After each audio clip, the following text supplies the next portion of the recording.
Ladies and gentlemen, welcome back to Higurashi Part 2, Watanagashi. We are starting the festival again tonight. It begins our downfall and the death of, well, spoilers for those of you who don't know, it's gonna be the photographer. At least it was last time. We'll find out if it is the same person. Let me just double check that we haven't seen any new crazy tips. Nope. Those are the same tips from last time. Let's dive in. Chapter 7 of Chapter 2. Yeah. Alright. Wow. It's Kenshi-kun. Good morning, good morning. The festival is this evening, I believe. Reina was ecstatically waving her arms at me, already brimming with energy. What do you mean, good morning? It's already evening. Just say hello or something. Wait, alright. She got me. She got me. I thought it was the morning. But it's the first time I've seen you today. I think good morning's right. It's right. You heard it here first, folks. Good morning is always appropriate for a first meeting of the day, regardless of time. If you screw up, Reina's got your back. Just say, it's fine, it's the first time I saw you. Good morning's appropriate. Or in Japanese, Ohio. I got it. Okay then, good morning it is. Good morning, Reina. I grabbed Reina's head and rubbed it with my hand. She squirmed, reveling in the motion like a cat. Hey, Ake-chan. Sorry about yesterday. I left without telling you. No, it's all my fault. Sorry for making you wait so long. Are you talking about setting up for the festival yesterday? How was it, Ake-chan? Did you do your job properly? A slight muscle pain throughout my body and my sluggish movements were already obvious. I did great. I'm pretty worn out now, though. I grinned dryly, and the three of us break out into laughter. Where's Satoko and Rika-chan? Are we meeting up with them at the festival? Yep. Rika-chan's actually been there since yesterday, since she's such an important job. I think Satoko-chan stayed with her. They're already at the shrine. Awesome. Right. Just remembered, today is Rika-chan's big performance. Staying overnight, she's taking this shit seriously. If she's like, all she has to do is prepare for a once a year event, and she's like, I'm gonna spend all night preparing. A lot of work. She'd been practicing especially hard for this day. As her friend, I needed to make sure I went and cheered her on. Alright, let's go right away. Yeah.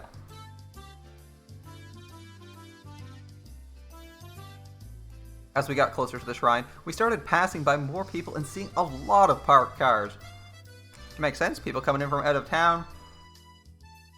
Besides, this is the country, there's probably like an entire field they can use to park. Nice and easy. It began to get noisier too. I thought I could hear something like a Bon Dance song. I don't know what a Bon Dance is. Bon Dance? Bon Dance?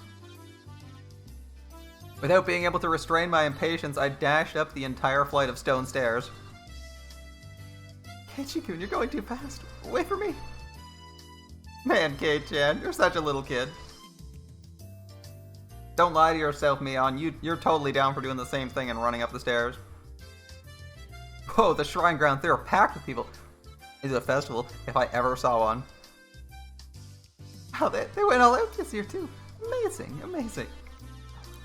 They're coming from Inamizawa. Huh? The bedridden old man from Kimiyoshi branch family is here too? I think that old guy went home from Watanagashi last year and stayed in bed ever since. Yeah, there were a lot of villagers here I didn't really know. They must have been pouring in just for today. Remember, the myth is if you don't go to the Watanagashi, you get fucking murdered, so... Yeah, old man who's like too crippled to leave his house, you can bet he's gonna be there if he doesn't want to die. Oh, it's Satoko-chan. Hey! Oh, it isn't everyone. Yes, hello to you all. Yo, Satoko, there's a lot of people today. Don't get lost in the crowd, okay?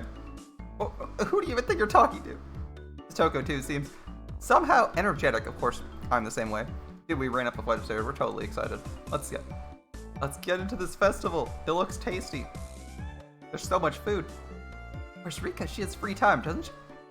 Rika is giving her respects to the mayor and other important people. She'll come here before long. I see. Rika-chan's a shrine maiden for today's festival, after all. It's probably a pain for her to say hello to all the others.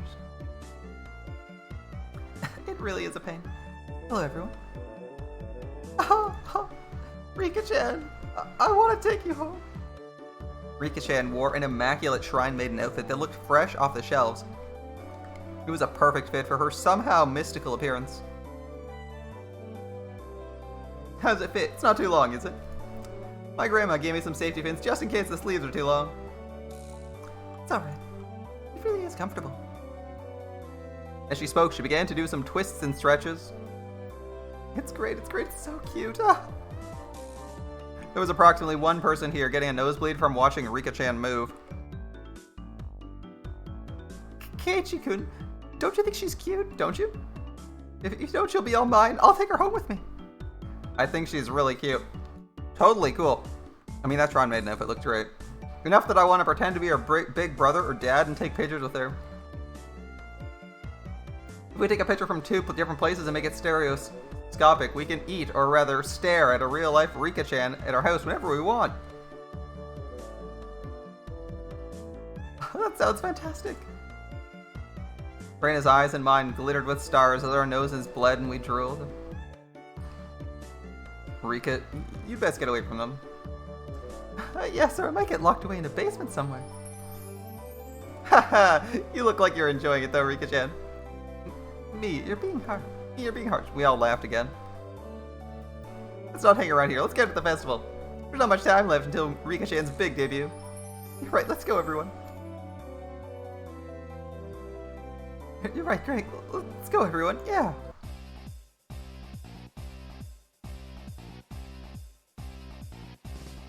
Yo, if it isn't the daughter of Sonozaki. Eat up. Yakisoba is packed full of pork. This year we filled it up as much as we could. We even put in fried calamari. Gotcha, old timer. The yakisoba this year looks like it's quite the achievement. You have squid too. You put a ton of time into this, didn't you? Oh, it's tasty, it's tasty. Yeah, the squid's delicious, but the aroma is just fantastic. It wonderfully compensates for how soft it tends to be. There's a delightful amount of squid and pork in it too. Not bad at all, I say. Well, it's better than dough balls. Better than just pure dough, right?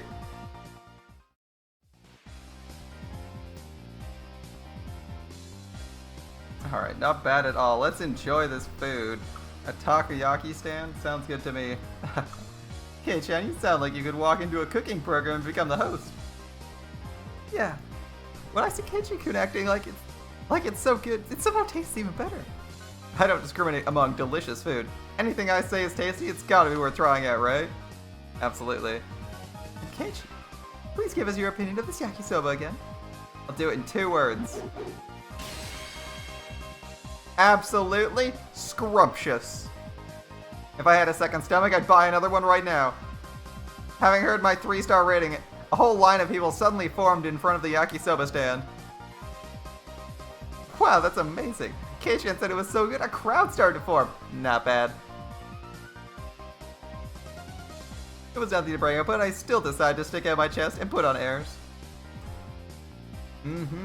Yep. That's right. Oh, is that so? Perhaps I shall try it. Mister, could I perhaps chance bother you for a takoyaki?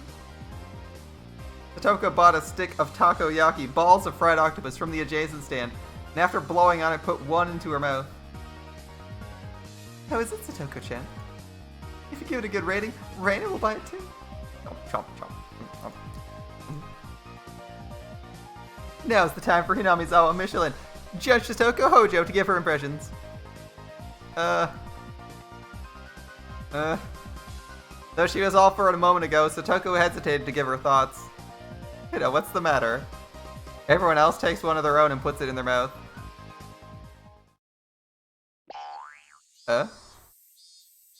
Reina got gypped. Mine's bad too. There's no octopus in it.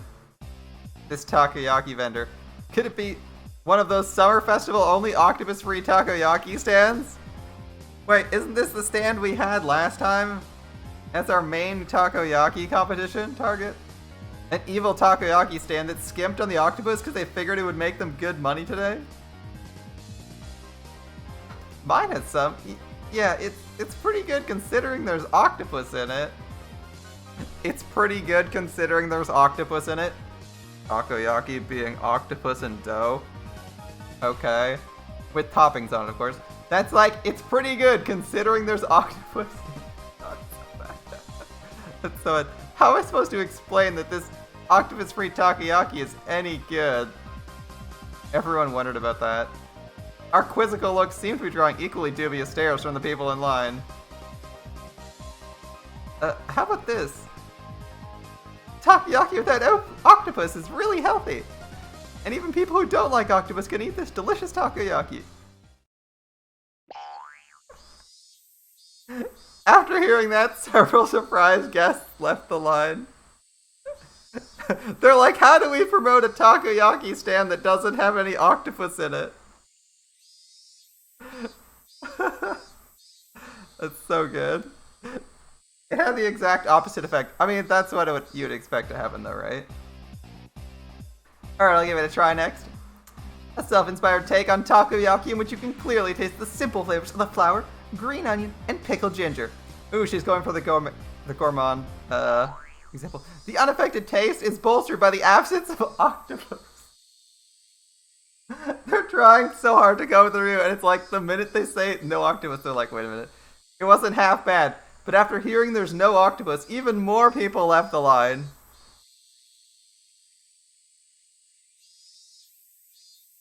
Yeah, I mean, I know some people don't like seafood, but like, typically, if you're in line for takoyaki, you're expecting octopus. And most people probably wouldn't just eat dough. Like, a ball of dough doesn't really have the same appeal.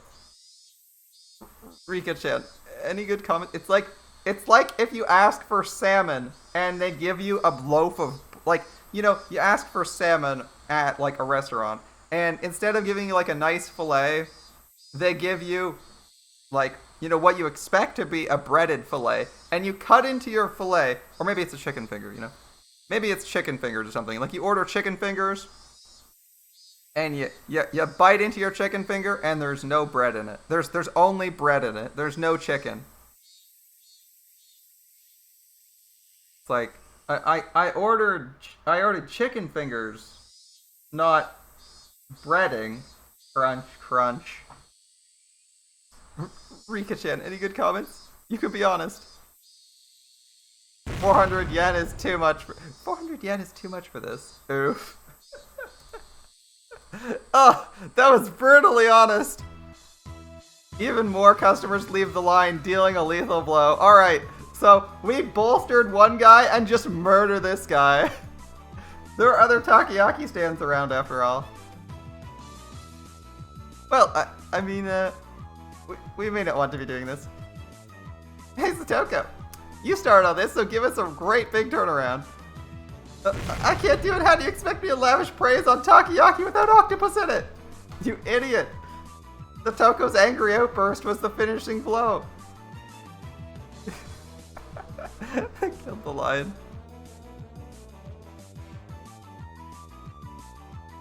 The customers are all gone.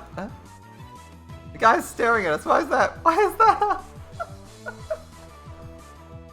You know what? Honestly, let's be completely honest. If knowing that there was no octopus in his takoyaki killed his customer base and pissed him off, you're doing the right thing.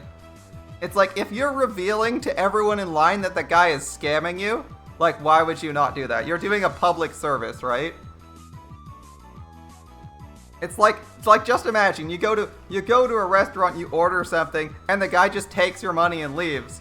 And you're like, and he's like, fuck off, so you leave? Like, on the other hand, you can turn around and say, this guy just took my money and left, and like, refuses to give me anything, and like, you know, if someone's scamming you, you at least tell the guy right behind you who's about to be scammed, right?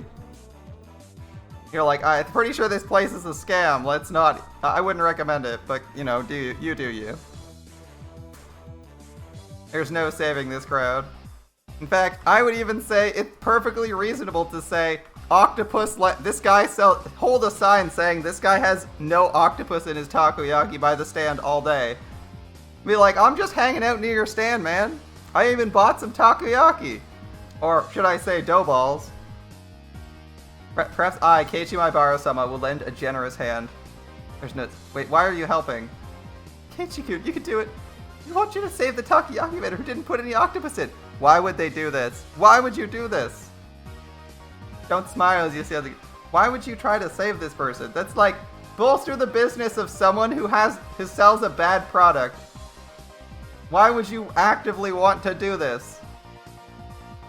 Not only is this like somewhat unethical and unnecessary, but you could even argue it's immoral since you're bolstering his business trying to get people scammed.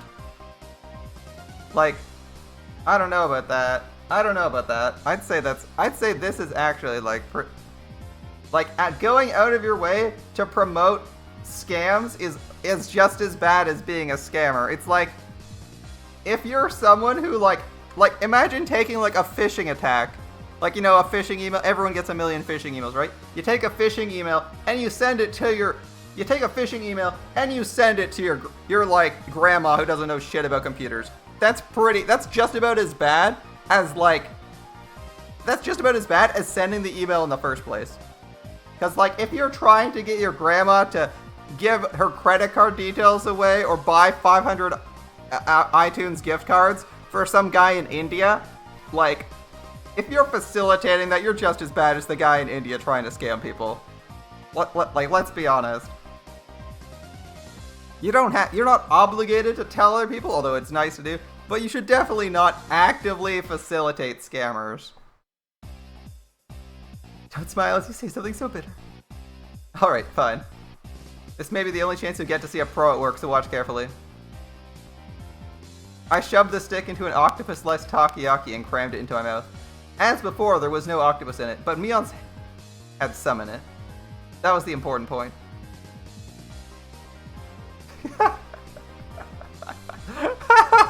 I'm looking at the picture with no one in here.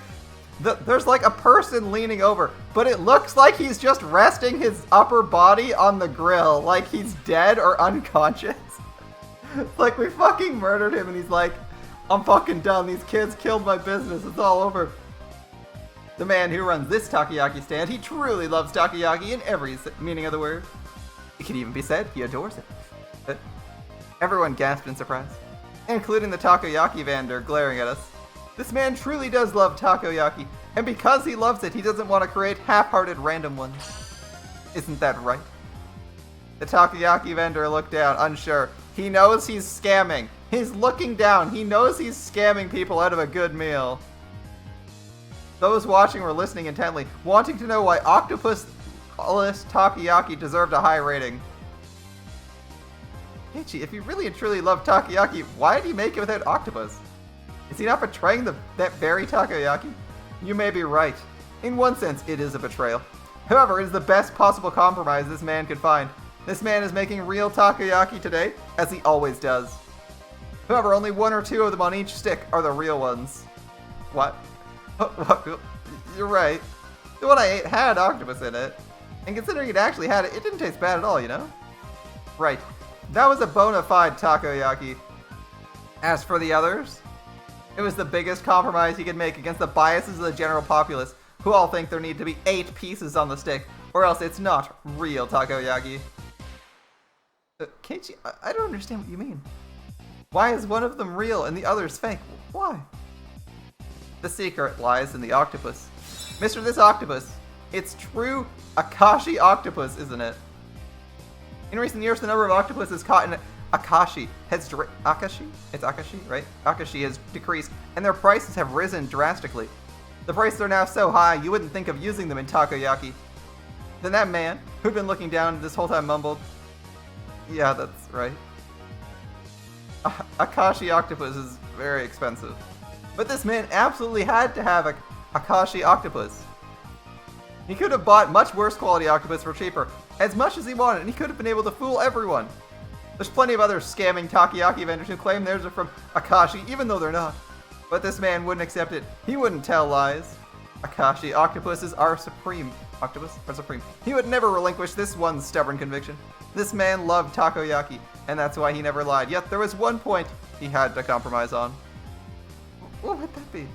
The number. The popular opinion is that a stick of takoyaki should have 8 pieces in it. Even if it's real octopus. Akashi?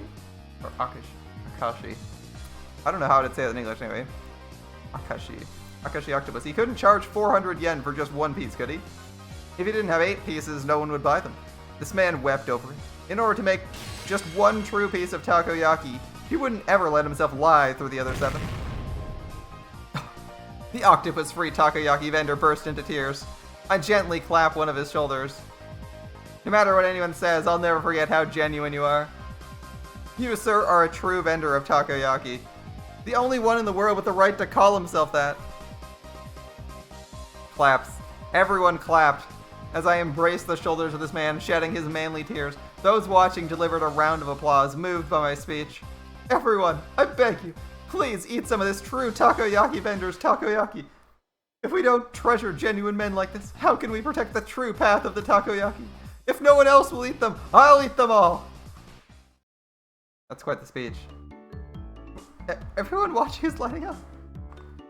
Kichi, you did it! You did it! I think it's more they thought Kei-chan's propaganda speech was interesting rather than that the takoyaki actually looked good.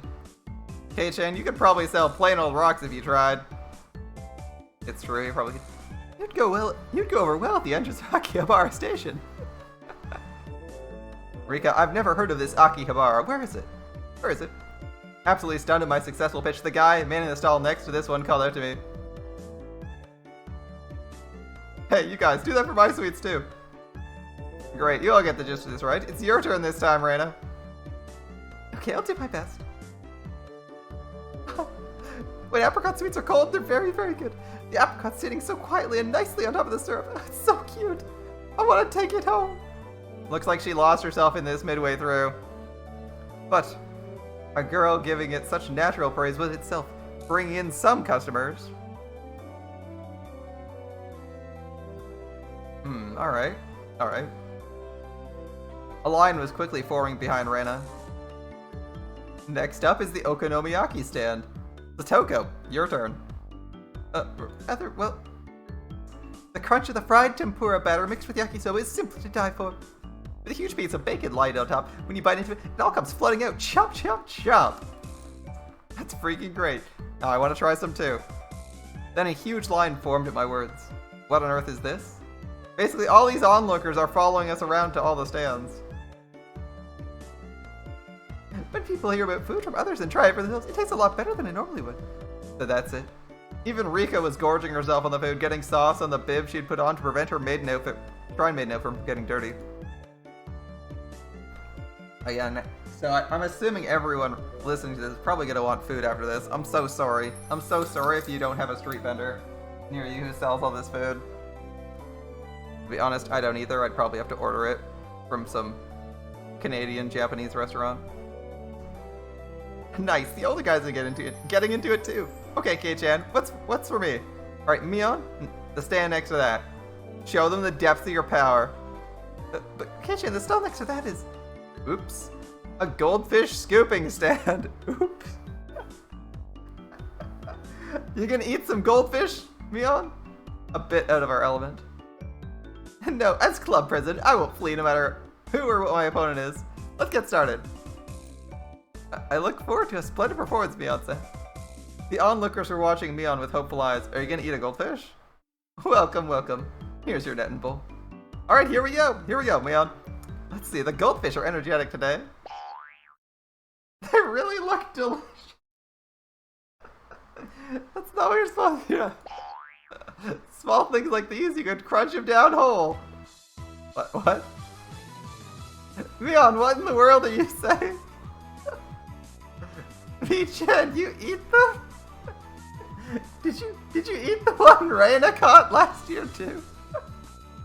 Oh no! Oh no! No, I didn't say anything like that. Oh, it's so good. Mion's face went red as she shook it vehemently in denial. I mean, you just said so yourself. They look delicious. You did indeed say so. My sister's omnivorous. She eats anything that can go in her mouth. If they taste good, maybe I'll try one next time. No, Rika, don't. You get sick. Wait a second. Hey, what the hell? Shion, how long have you been here? Hey, Akei-chan, Mion, everyone, good evening. Ah, where did you come from, Shion? I've been here since the bit with the yakisoba.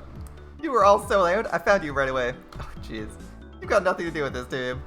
Go somewhere else already. Jeez, Mion, don't treat me so cruelly. Right, Kei-chan? You're okay with me being here, right? She asks, grabbing my arm and pushing her chest into it. Boing, boing. Keiichi-kun, you're a pervert. Your nose is bleeding. How am I a pervert? Someone grabbed my arm. I'm not even in control of my limbs right now. When you squish a jelly donut, the jelly comes out, right? Yeah, but you shouldn't be you're not supposed to be a jelly donut on a hair trigger, my friend. It's the same. This isn't something I have any control over. You better learn some control. Is that right? And will more come out if I squeeze harder? Squeeze. Shion's her cleavage. It's right up against my chest. Drip. Ah, Shion, what the heck are you trying to do? How vulgar. How vulgar. I seem to have misjudged you. What if my flat chest? Rika-chan clasps onto my other arm too. A plentiful, plump feeling on my left shoulder, and the sour sensation of a young, unripe fruit on my right.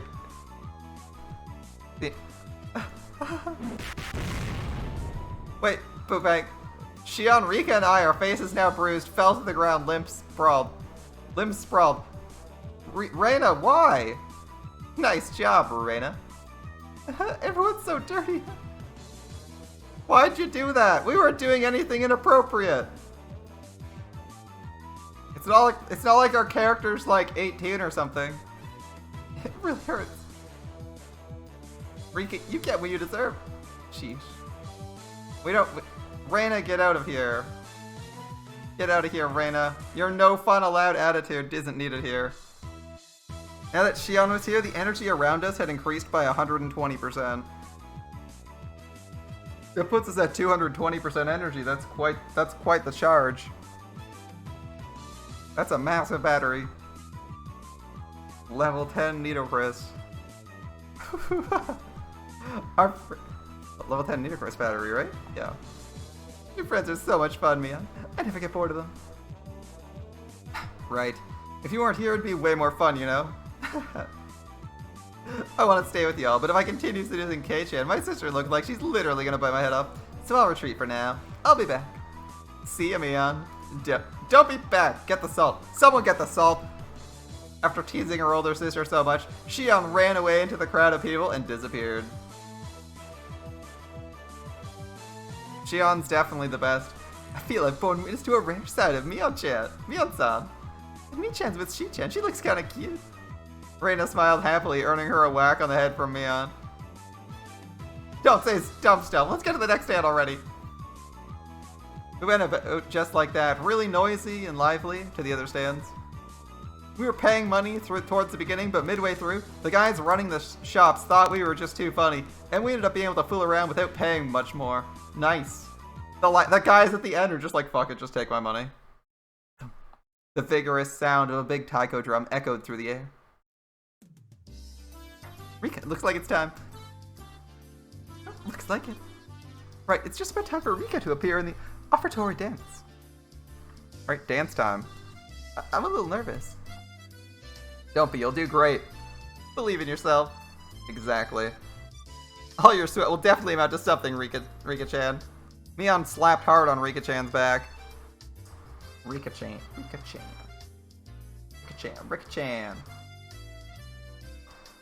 Alright, that's right. You'll do fantastic, Rika. Yeah, you stayed overnight, right? Like you'll get some work done. I'll do my best. Yeah, that's the spirit. I ball my hand into a fist and raise it in the air. We're rooting for you, Rika. Go for it. Remember? Go for it. Yay.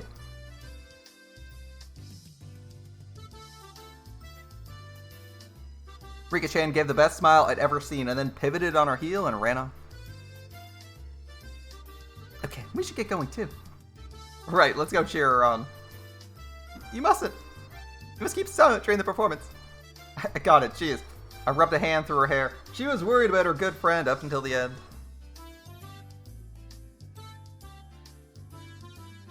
And then we better hurry.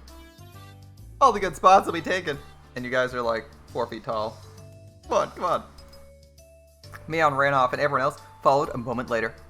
A large amount of people had already clustered into the tight space to watch the edifying dance. We can do. We'll make it. Wow, this is a lot of people. I turned around to look at everyone else, but nobody was there. Where did everyone go? They probably got lost amongst all the people. Finally, I spotted the back of Mion's head on the other side of the crowd. It definitely doesn't look like I can get over there. Well, we got separated, no big deal. We can just meet back up when Rika-chan's dance is over. I gave up on finding the others and wandered around trying to look for a place where I'd be able to see better. It didn't take long for me to realize I'd have to settle for watching between the heads of the people in front of me though. Boom. Once again, an even louder taiko drum resounded. This one was to announce the beginning of the dance. I couldn't see very well, but it seemed like Rika had come on stage with the elders who were in priestly garb. I heard low exhalations of admiration, and the seniors rubbing their prayer beads in gratitude. I'm just imagining a bunch of people like prayer beads are like on a bracelet, right? Are those rosaries? I think prayer beads still do that, right? They're like their normal prayer beads. I'm just imagining like it's dead silent, right? Because nobody's supposed to be talking. So all you can hear is a bunch of people fondling like wooden balls. What a weird visual, alright. Everyone's heads were in the way and I couldn't see. It was really frustrating. We should have cut playtime short and come here to get to the good spots earlier. After Rika intoned the prayer, she took the festival hoe and walked to the pile of quilts stacked on the altar. That's right. The point of the ceremony was to purify bedding and hold a memorial service, wasn't it? Then the solemn offertory dance began. She had practiced using a mochi pounding mallet. The awkwardly shaped festival hoe Rika held seemed really heavy. Back and forth, up and down, it was doubtlessly difficult to even lift, but she sweated and waved, raised and dropped it again and again. She couldn't just deal with it and do it grudgingly. As Shrine Maiden, she needed to retain the dignity and solemnity present at this festival, so no stumbling. No stumbling. There must be a ton of pressure on Rika's shoulders right now. Damn, why am I cheering her from a place I can barely see her at? I'm her friend, I should be right up in the best spot rooting for her. Kei-chan, over here. Someone tugged lightly on the back of my shirt collar. It was Shion. She beckoned me outside the crowded ring of people. She had a mischievous grin on her face, and I took it as her saying she knew a good place nobody else knew of. Shion, what's up? That actually says yakisoba in the background. Look at that. Give me some yakisoba. Shh, shh. Just be quiet and come with me. After she told me so, she ran in a big detour around the throng. Man, it's great to have someone who knows the lay of the land at times like this. Impressed though I was, I nearly lost sight of her right away. No more getting separated from me. I ran after her so I wouldn't be left behind. No, have some confidence, my friend. Grab her hand. Run while holding hands.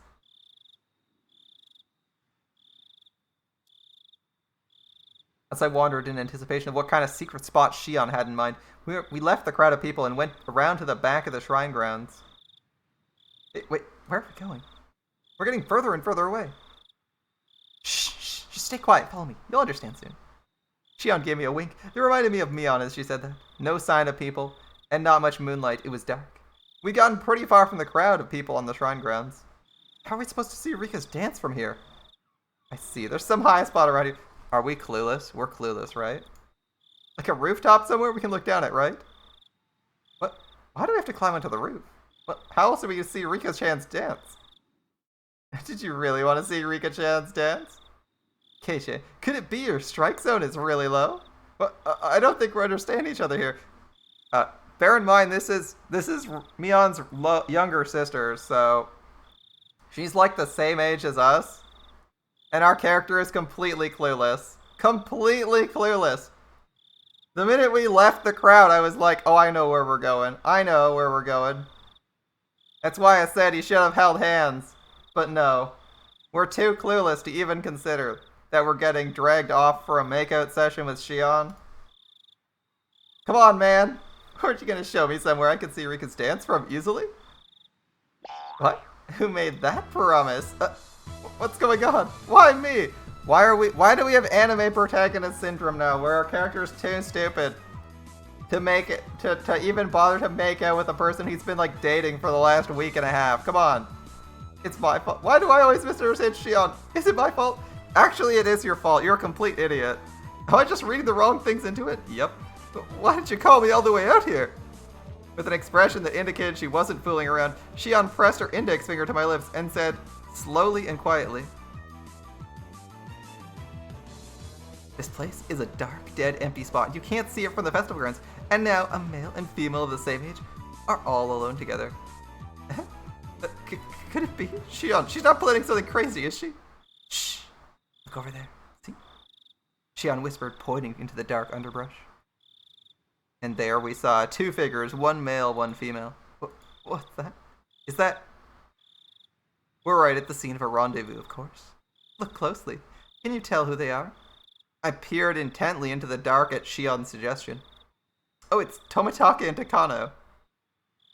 The two of them were clearly breathing quietly and glancing around to make sure no one else knew they were there, as they crouched before the entrance to a wooden storehouse-like building. Wait, Shion, could this be what you wanted to show me? Wait. Kei-chan, you see Rika-chan's dance any year, but you won't ever get a chance like this, okay? I thought the Sonosaki sisters each had their own personalities, but at times like this, they seemed all too similar. I'm going back. Don't call me for something like this again.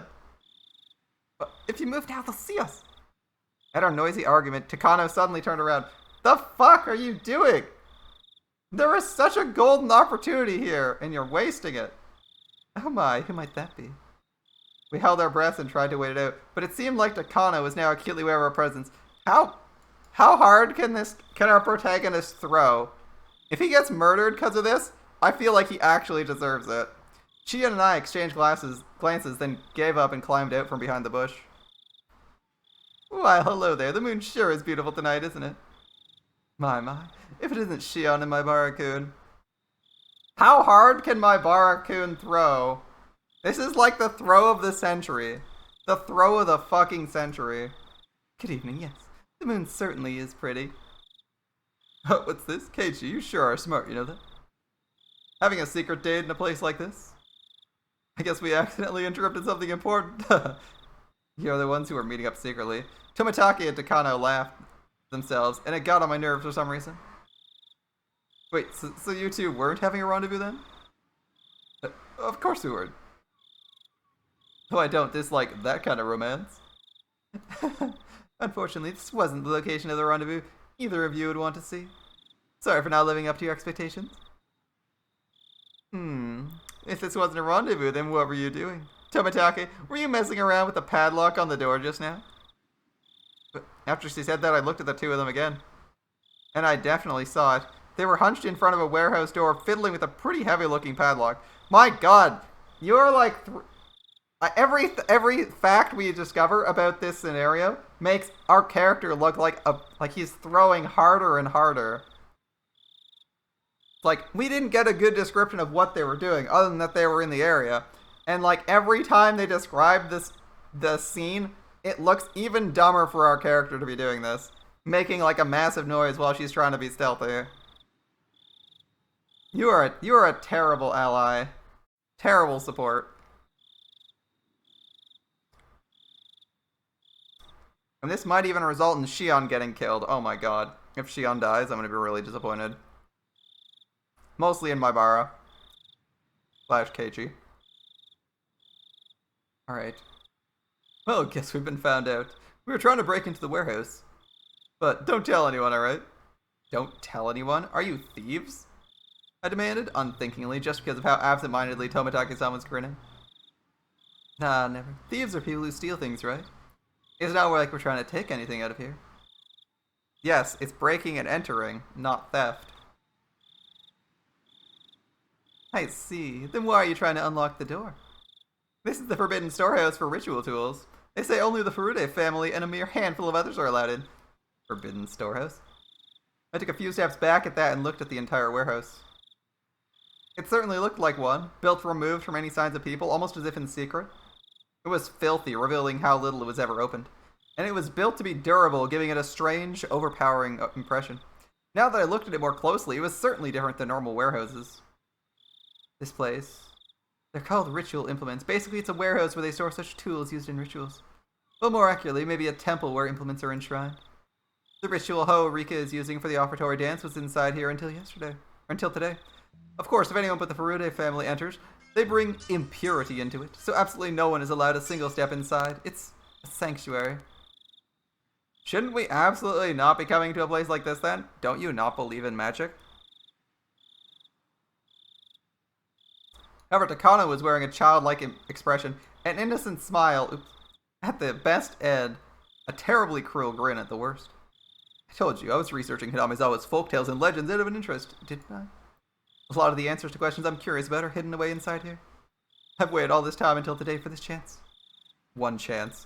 One opportunity to see about everything you ever wanted. A chance. Everyone's eyes are fixed on the dance at the shrine grounds. And you're running out of time because we're ruining your opportunity. Oh, that's fine. We just have to stall. If our guys get... If Keiichi is nothing but... If Keiichi's job tonight is to do nothing but piss on everyone's parade... We're doing a great job of it. All we have to do is keep interrupting them. This is the ultimate blind spot, except for the part where they have a camera or some shit. I see. I didn't know you had lockpicking skills, Tomitake. Stop. I don't want to be doing this, okay? Sorry for taking you along with me, but this was all thanks to you, Jiro-san. I really am grateful. It's the only time, understand, Takano? I don't want to be sneaking into places like this.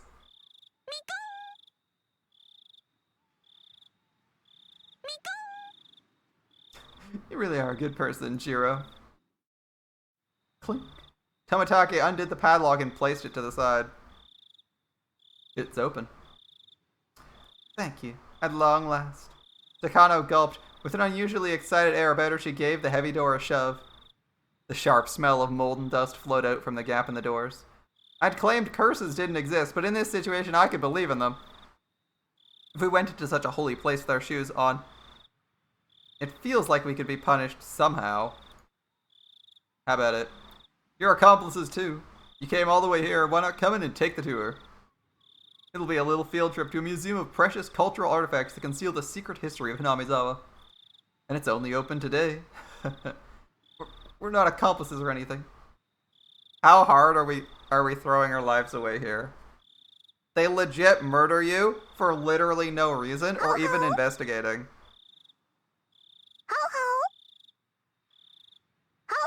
Like, they literally murder you for this? They've been murdering people on a regular basis. And you know for a fact they murder people and have this as their base of operations for actually murdering people. And you're like, I guess we'll just hang out here. I can see why our character gets murdered this route. It's perfectly believable. Alright, let's take a peek, Jion said, predictably linking her arm with mine. But we shouldn't be doing this. Listen here, asshole. You're either gonna run away or gonna do this, because you already fucked up us just looking in from a distance.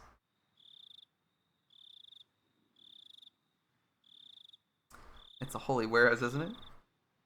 Oh, how cannot be refunded? You can turn off. You can't turn refunds off, but you can skip the request queue for any redemptions via channel points. So mods cannot refund themselves on that one. At least as far as I can tell.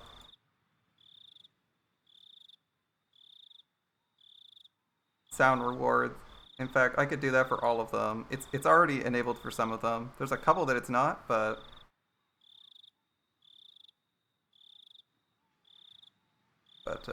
no need for that. Skip the queue for all those, and there's no redemptions. There's no refunds on any of them. There we go. There was 2 that did have refunds left on. Yeah. I'm pretty sure nobody is refunding themselves for more uses. It's also fairly, it's not the hardest to see if people get refunded for point redemptions. I wouldn't worry about it. Is the holy warehouse? You don't believe in curses. Why on earth would it being holy matter? More likely, they probably put up security cameras and you might get caught if that's what you care about. Or you might be offending someone. But I mean, I don't know why we're bringing this guy. He can't keep his mouth shut for 2 seconds. Like, remember in the last chapter where he's like, I absolutely need to make sure that I don't say this to anybody. Literally 2 lines later, he vomits out the exact thing he said he wasn't going to tell anybody. If anything, our character's like the worst person to keep a secret, so. All these characters don't know it, though. But our character is going to blab 100%.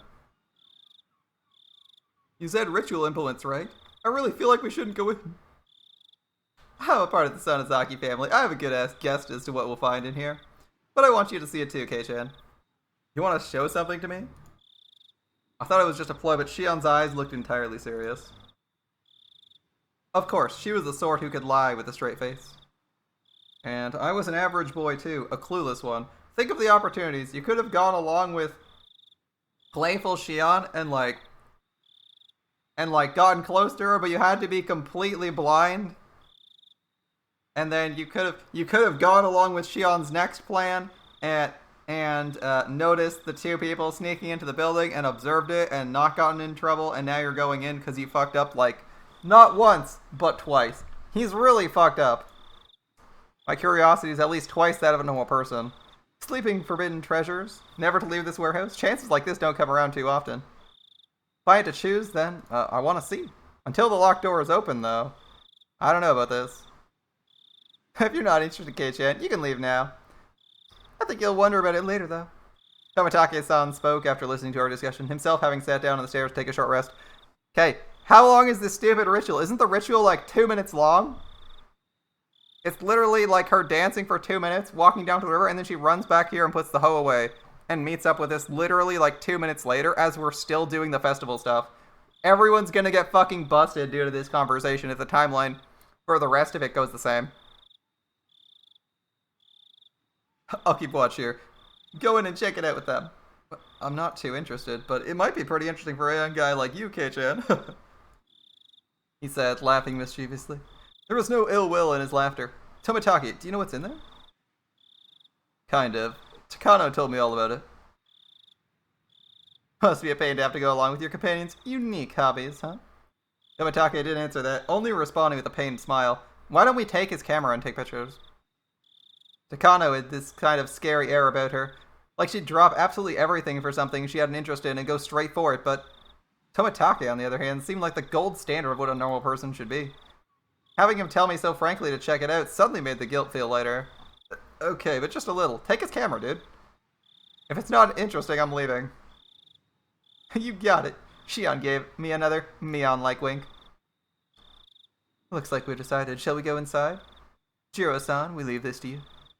I swear, if you were ever trying to do anything clandestine, please don't have a conversation in the 2 minutes you have before a timing window closes.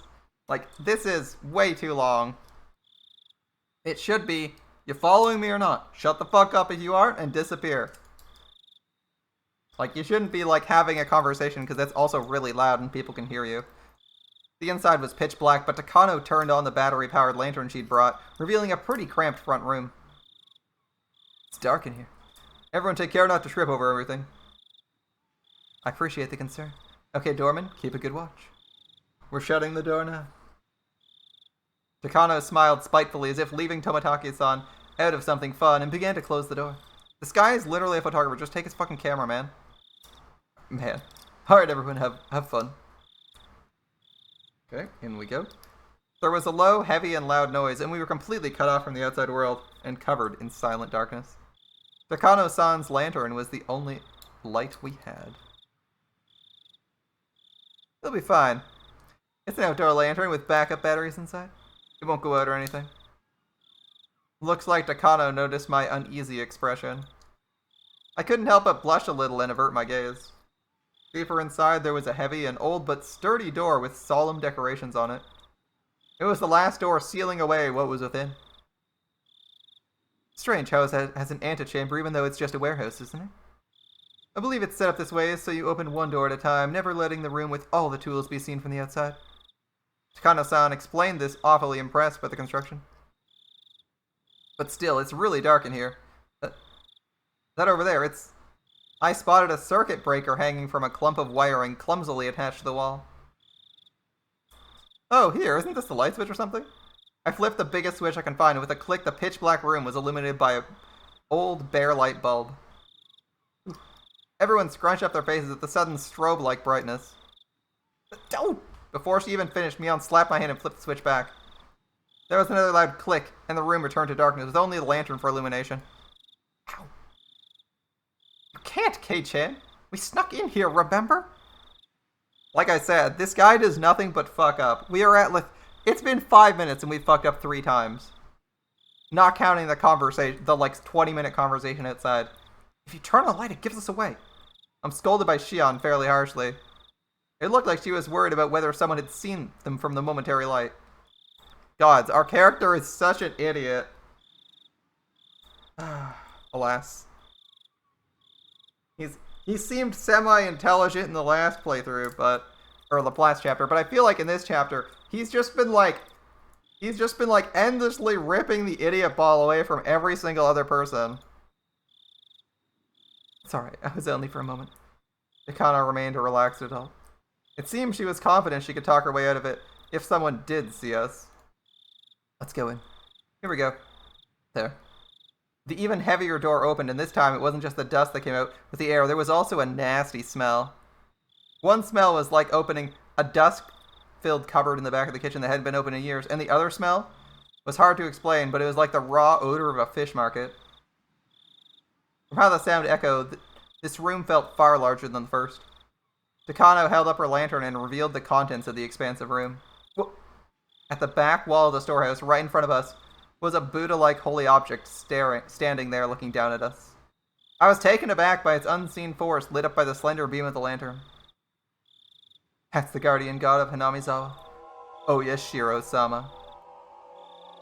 It's far grander than the one at the shrine. Oh yes, Shiro. So this is the spirit protecting Hinamizawa, the one guarding the holy land of Hinamizawa from the impurities of the outside world, and the one delivering punishment after punishment on those who attempted to sully the land with the dam construction. Looks like there are far more tools here than I thought, but... it's so sad. None of them have been maintained. How unfortunate, they're in such a state. Even in the dim light, I could see a lot of strange objects lining the walls, ceiling, and shelves. Takano, speaking as if in a trance, was infatuated by the various implements filling the dark room. Are we going to get to see anything? They weren't festival-like or traditional, but instead more like the work of a blacksmith or carpenter. There were a lot of large wooden and metal tools packed in here, okay. Putting it bluntly, it's all pretty boring stuff. I imagine there'd be more artistic things in here from the Heian period, but these are a far cry from being cultural artifacts. Are they all murder weapons? My expression betrayed my dashed hopes, and they caught on right away. Oh. Is this not interesting for you? I'm not into literature or art, so... I can look at this stuff, but I don't understand its value. Keiichi-kun, you really do look like you don't get it. I guess that's only natural. Takano reached into a paper bag she'd been holding the whole time and took out a warm scrapbook, flipping through it. Just for you, I'll tell you an old story. It's a common tale in this region. If you go to the library, it would be even on the recommended reading list. Telling stories in a dark, creepy place?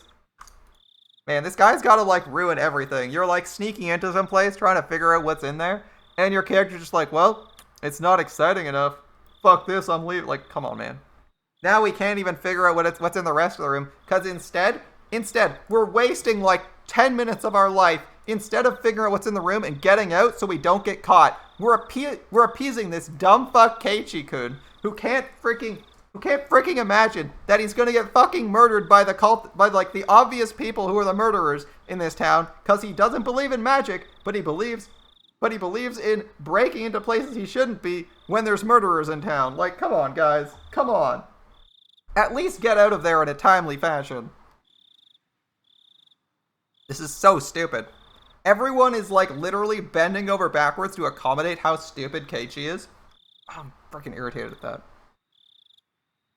He's like throwing as hard as humanly possible here. He's making sure everyone gets fucked. It's like, if we get caught, and I hope we get caught, everyone's fucked, because I'm gonna scream if you guys don't entertain me. Like, come on, man. Come on. Shion's face belied nothing but calm. If she had the same personality as Mion, she'd have found fault with me being scared. I'll endure it for now and pretend to be calm. Okay. Alright, I'll read it. After confirming that I was going to be quiet and listen, she began to speak softly, like a kindergarten teacher, reading a picture book. Long ago, in a certain village in the mountains, there was a swamp. This swamp was very, very deep. Some even called it bottomless. It's this story. We've even heard this one before, haven't we? People said it was connected to hell, the land of demons.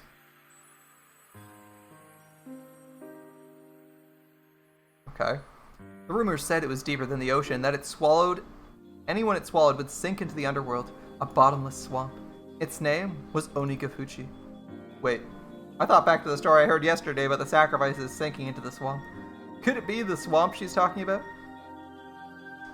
So then the village was Hanamizawa, right? Yes, we knew that. You catch on quickly. That's right. Though it was called Onigafuchi Village at the time. Onigafuchi. That's a pretty inauspicious name. It evokes quite the image, doesn't it? I hear the name was changed in the Meiji period. The name of the swamp connected to hell was called Onigafuchi, which meant the demon's abyss. And the true name of this village, Hanamizawa, was Onigafuchi Village. Alright? The villagers belonged to that abyss, or to hell, in other words. They lived their lives worshipping the swamp, said to connect to it.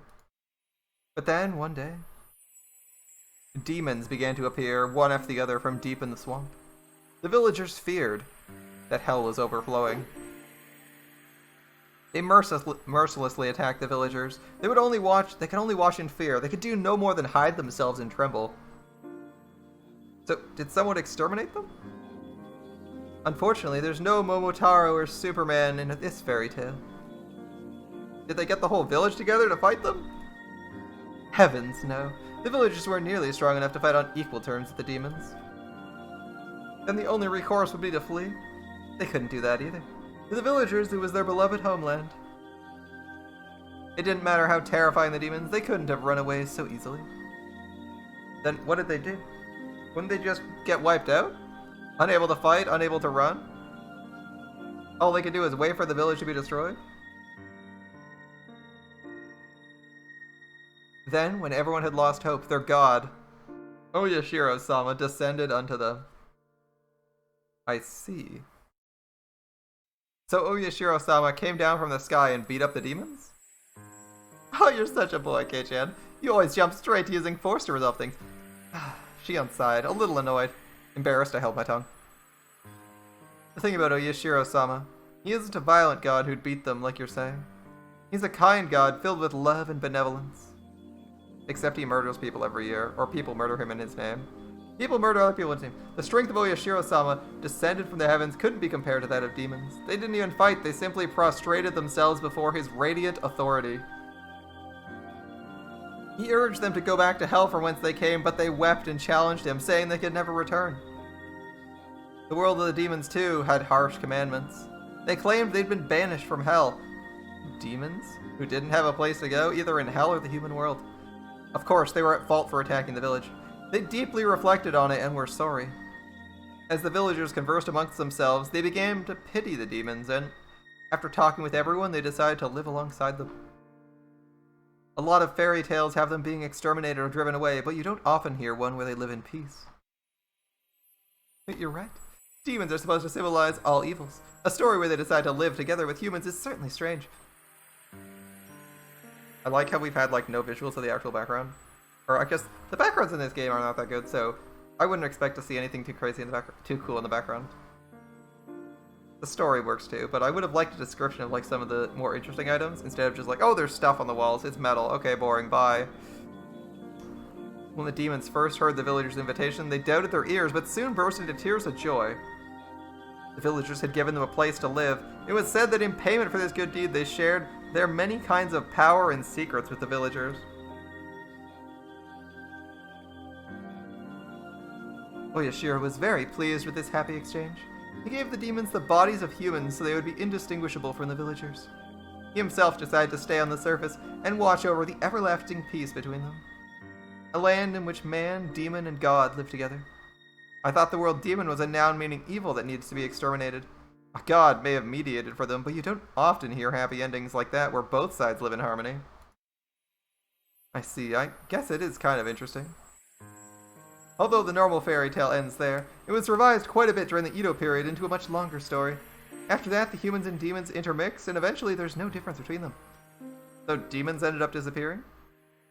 No, not at all. Half of them stayed just as they were. The knowledge the villagers received from the demons basically made them something inhuman, what people call transcendent. They were well aware the power they had was heresy, and those below worshipped them. They lived out their lives in secrecy. This story is the root of many derivative tales and pieces of fiction. It is the foundation, I mean. The basis. What do you mean by the root? She means the part about the villagers having demon blood. What I mean is, all the legends from here are based on the premise that villagers are descended from demons. There was a hint of amusement in Shion's face as she said that. It was like she wanted to say that she too had demon blood in her. Is there any proof though? Maybe it's somehow rooted in historical fact beyond fairy tales? Our character's not saying that, we're just thinking.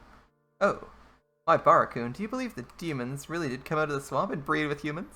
Who's saying this? I don't want... It's not that I don't believe it, but...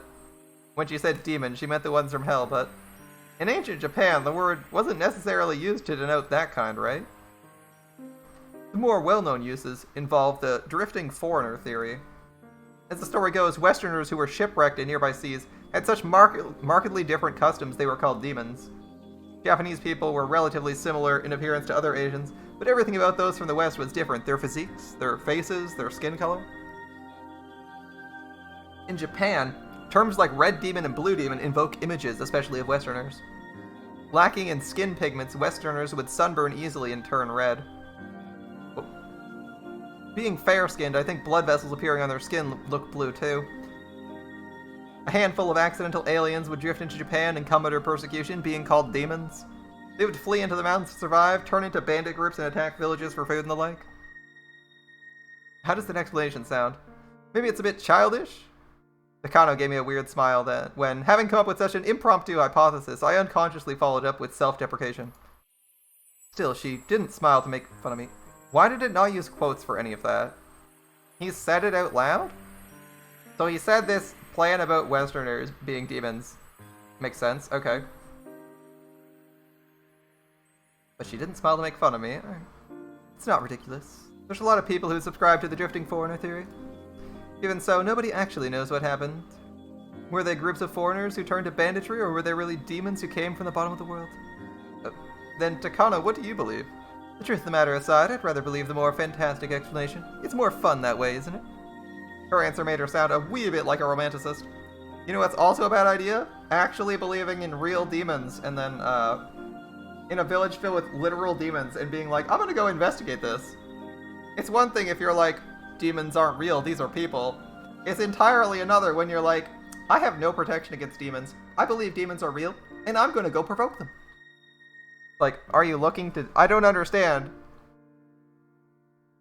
Like, where's your cross, lady? There should be like a rosary, a cross, and a fucking gun. Or with silver bullets, or at least a knife. A knife in that bag. Here, I thought, maybe a wooden stake? A holy relic? Something? Because in theory, this would be like a super unholy area, right? It's like a shit ton of demons. That's gotta be purged, right? Here, I thought she'd reject unrealistic stories like that. Now then, this is where the fun begins. Nakano brought an end to her story and waits for a moment as if to tantalize us. Suddenly, Shion looked around as something caught her eye. Her head bobbed to and fro like she was making sure nothing had changed. What's wrong, Shion? I'm sorry. Please don't worry about it. Shion pretended as though nothing had happened. Takano also made sure nothing happened, then cleared her throat and broached the next subject. I explained half the villagers have demon blood. The blood they actually say is the blood of demons that eats people. That blood they actually say is the blood of the kind of demon that eats people. Man-eating demons? That escalated quickly. That blood still runs through the villagers' veins. They say sometimes that blood awakens from its slumber. I thought the fairy tale had a happy ending with the humans and demons living in peace, but it began to suddenly change into a brutal, bloody, cold story. That's not good. That's not good. Yeah. Well, they eat people. They say every decade or so they can't help but want to feast on human flesh. The villagers can't eat other villagers, so when this happens, it's said they descend on the human villages and conducted onikakushi. What's an onikakushi? Broadly speaking, it's when a demon kidnaps someone, when a person is demoned away. They say the villagers of Onikafuchi would overwhelm unfortunate human villages in order to kidnap sacrifices. Takano's explanation was plain and simple. When I imagined what it must have been like, it was terrifying. Yeah, no doubt. They lose their human reason. The villagers turn into real demons en masse. They attack villages they loathe in the dirty world of the masses below, and then they kill and eat their sacrifices. So they're no different from demons after all. What did Oyashiro-sama do? Wasn't he supposed to be staying in the village and watching over them? Oyashiro-sama knew about it, of course. Onikakushi isn't indiscriminate. The villagers apparently never kidnapped anyone other than the sacrifices decided upon by their god. In the text, it's usually 1 or 2 people. A village inhabited by both human and inhuman. It was like the heartwarming episode's colors had inverted, like negative film, revealing the painful and ugly truth. So in the nights when they raided villages, they'd feast on their kidnapped sacrifices, which is why the nights came to be known as Watanagashi. Watanagashi. Tonight's festival was Watanagashi. I just couldn't reconcile the fun festival with the horrible tale Takano was telling me. Watanagashi, well, wasn't it about giving thanks to the futons we use over the winter or some shit? K-chan. Wata has another meaning, you know. It means entrails. It means entrails. Shion, who'd been silent until now, spoke up. Entrails? I guess that's true. Like fish guts. Wait, what? Like a jigsaw puzzle, the fun times I had today and Takano's grotesque tale clicked together in my mind. Watanagashi is so gut-spilling. I didn't think saying that could ever feel so nauseating. It's the gut-spilling festival. Yay! Yes, it's as you imagine, my Barakun. Right now, the Watanagashi festival might just be a somewhat early summer festival occurring every June, but it used to be different. It used to be a ghastly, cannibalistic feast held on the night the villagers collected their unfortunate dinner. It can't be true. I had no real reason to say that, but I couldn't help it. My Bara, you said the Watanagashi is a ritual about purifying futons, right? What do you think the futons, filled with cotton with wata, represent? Futons are futons. They're beds. They're the things we're sleeping in. What else could they possibly represent? I was rattling on, desperately attempting to deny the horrible festival that Takano was describing. Deep down, however, I found myself understanding all too well what she meant. Futons stuffed with cotton. If the cotton represented entrails in both pronunciation and meaning, then the entrail-filled futons would have to be humans. Why don't you think back to the offertory dance Rika-chan performed? Do you know what she was doing up there? I don't. I didn't even watch the whole thing anyway. Shh. K-chan, you're getting too worked up. Again, throwing like a boss. Shion grabbed one of my ears, reminding me this wasn't somewhere I should raise my voice. Even so, I still can't suppress this agitation I feel. I mean, our character's job is just to throw as hard as possible. Keep going, Mom. Keep going, Mom. We'll get this done. Alright, Rika-chan was carrying a festival hoe. You probably realized already, but that's not a hoe for plowing fields. It's a tool for dissecting bodies. I didn't see the dance all the way through, so I don't know what kind of performance she was putting on after I left. I mean, she was using a mallet previously. She was probably hitting the futons. When I told this to Takano, she kindly explained the dance to me. To summarize what she said, after what I'd seen, Rika would pierce the futons with that hoe, cut them open, and pull out the cotton inside. She'd cut the cotton out one bit at a time and set it afloat. That's the kind of ritual it was. Broadly speaking, it's quite the bombastic ceremony where they rip out the guts and throw them into a basin. And then the ritual was over. It's thought that afterwards the villages, each with a different role, dismantle the flesh piece by piece and feast upon it. And instead what they do is they throw it in, everyone gets one and throws it into the river.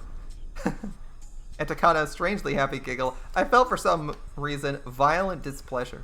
Rika, every day during our lunch, She'd take a rice-pounding mallet into the schoolyard, and she'd work so hard, sweating bullets to practice for the offertory dance she'd done today. All that effort. All that work. Takano disgraced it. Even though she worked so hard to practice. Imagine being like, how dare you disrespect someone for practicing murdering someone. It's like, what? Takano, I think you should choose your words more carefully. Jesus Christ. You know, I kind of want to take a mallet to Takano / Keiichi. He's saying some really stupid shit.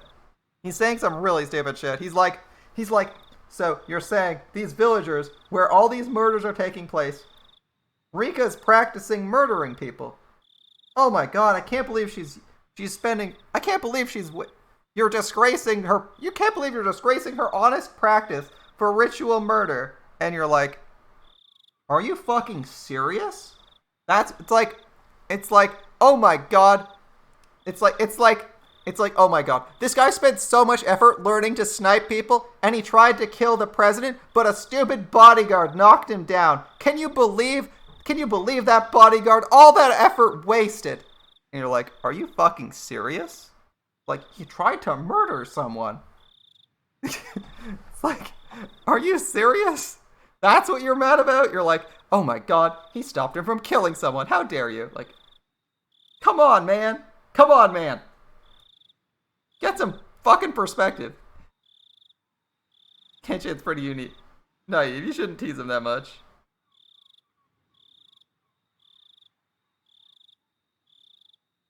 A moment before I opened my mouth to express how angry I was, Shion stopped me. Shion must have been fully aware of how that story made me feel.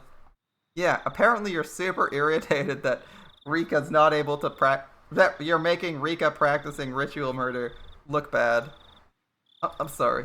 I thought you'd like a story with that sort of shock value since you're a boy. Takano spoke without a hint of malice as she smiled gracefully. After hearing all that, did you figure out what kind of stuff is in this storehouse, Kei-chan? Look.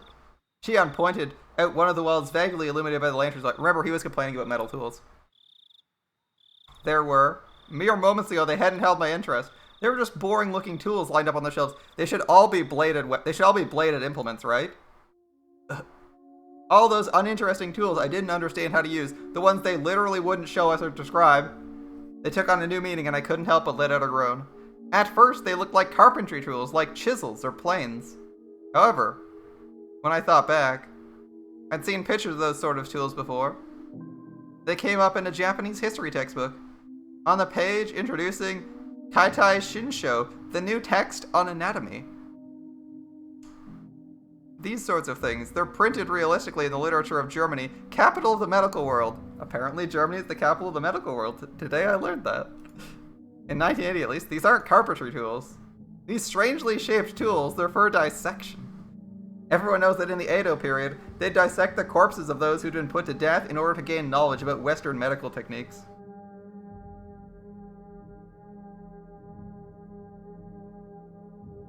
Illustrations of the dissection tools they used at the time came up in textbook supplements. Okay, but why did they need to do that? Wouldn't they just learn their own techniques? I guess they're trying to copy them, and that's how they got the knowledge, so that's why they're dissecting people, I guess? The things hung up on this wall look the same as those. You want a scarier way of looking at it? Think of them as cooking utensils. Takano, holding a lantern, the only light source in the room, led us along the wall.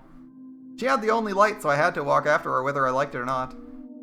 Oh, this is fun. Look. Takano illuminated a coiled chain which left a bigger impression on the other things we saw. The chain itself was nothing unusual, but the further along it, there were metal fetters like hinges, clearly meant for binding people. Kei-chan, look at that. Shion tapped me on the shoulder and pointed to a restraining table, clearly shaped like a person. Oh my god, it's not getting any better. My spine froze. My blood felt like it was turning into sorbet. Sure. As it crawled up my back. On each of the joints, there were things like chains and iron balls attached. It was like the table was searching for its next sacrifice, ready to spread their arms wide and close them in. It's probably a chopping block. I think you'd strap the sacrifice down to prep them for eating. The words chopping block sent a jolt through my body. When I looked more closely, there were many dark slices carved into it, as though from a knife or saw. They were the most clear-cut signs of usage you could ask for. It proved these tools weren't for show, they were used for their original purpose. Remember, the first murder, the guy was chopped into pieces.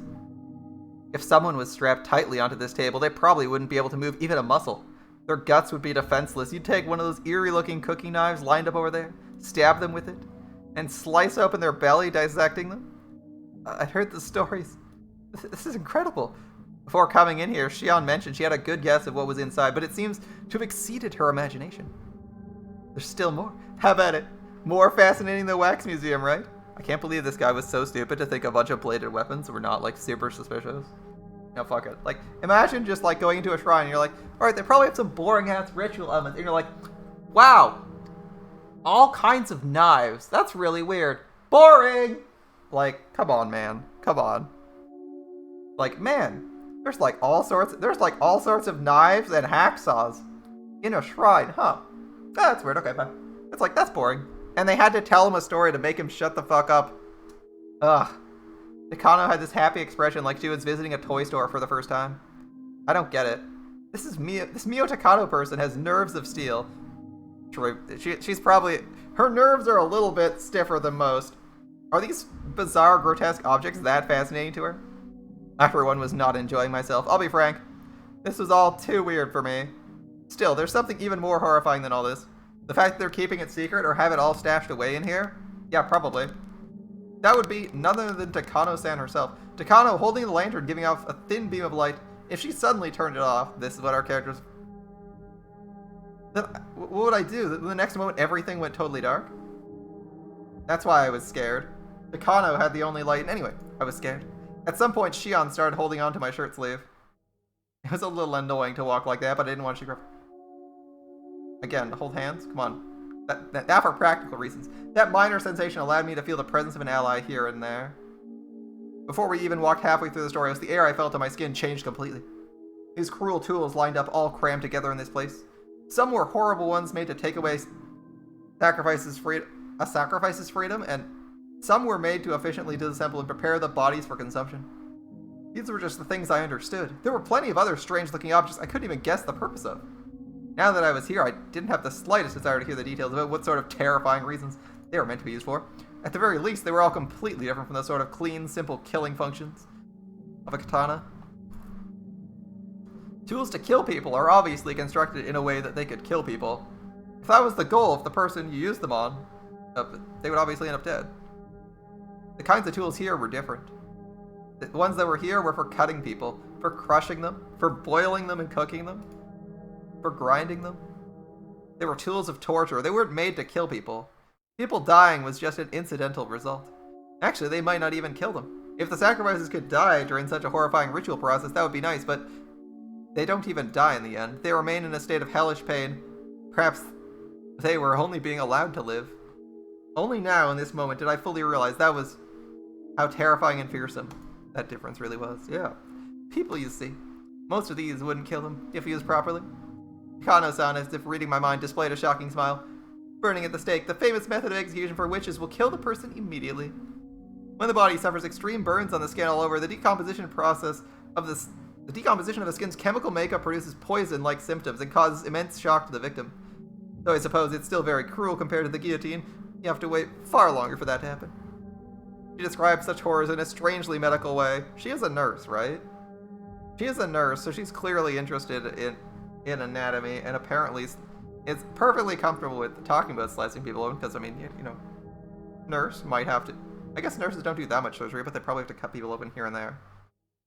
She describes such horrors in a strangely medical way. Shion immediately answered the question I had. Takano is a nurse. We already knew that, though. They're just saying that nothing can scare a doctor. I guess that's true. Oh, and also, it was a method of execution in ancient Rome where they'd grill the person. Just like a barbecue.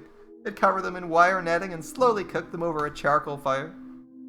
I think the memories of when I went to a day camp with my family would come rushing back now of all times, so vividly. So that's what it was like. Apparently they wouldn't die too easily for some reason. According to one source, even if they roasted this one side of a person for an entire night, they'd be conscious and able to speak fluently. That's insane. Grill someone for an entire day and they'd still be conscious? It's said in ancient Rome, famous for their executions, thought of plenty of ways to execute people while having the victim stay alive as long as possible. Among them, there's one method where they open the guts, pull out the intestines like sausages, and put them on a winch, putting them on public display. Shion was behind me, clinging to me. Shion's like, please stop. Not just because she was scared. She was protecting her stomach. You think someone with their intestines pulled out would die instantly, right? Actually, as long as you do it tenderly and thoroughly, it's apparently possible to pull them all out while the person is still conscious. I felt a sick feeling in my stomach. It was like my organs were coiling up just from Takano's stare. Though pulling them out with a winch was a rather exaggerated method. In a more barbaric way, they might slice open the gut, then cut the intestines out and throw them everywhere. It's quite imaginable they did dreadful things like that too, isn't it? However, those being put to death are conscious. It must be far more terrifying than painful. She spoke with pleasure as if she'd come here on a sightseeing trip. I heard Shion gulping multiple times in my ears. Perhaps Hinamizawa, or rather Onigafuchi Village, did something like that for the Watanagashi festival. Listen, if you try hard, can't you hear it? I wanted nothing more than to hear nothing at all. So why only at times like this do I begin to hear things I shouldn't be able to? Why?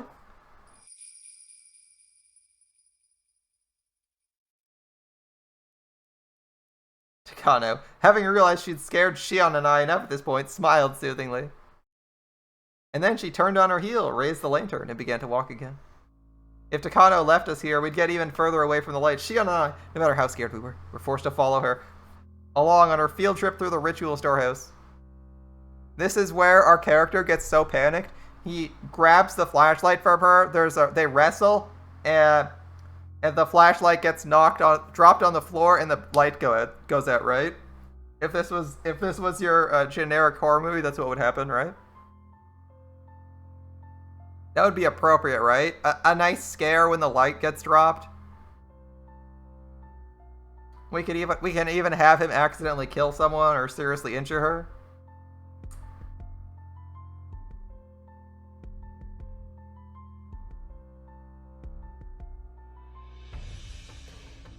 I suppose we've seen a bit of everything. And the door is closed. I wonder if Takano or not Takano. Tanaka? No, it's not Tanaka.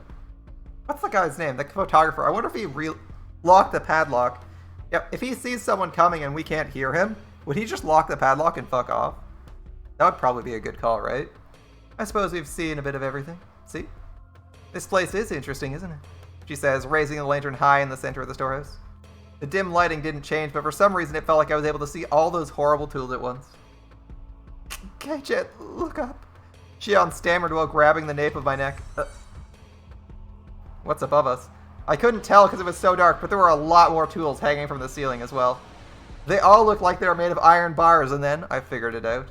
Cages. For cages, they were very small.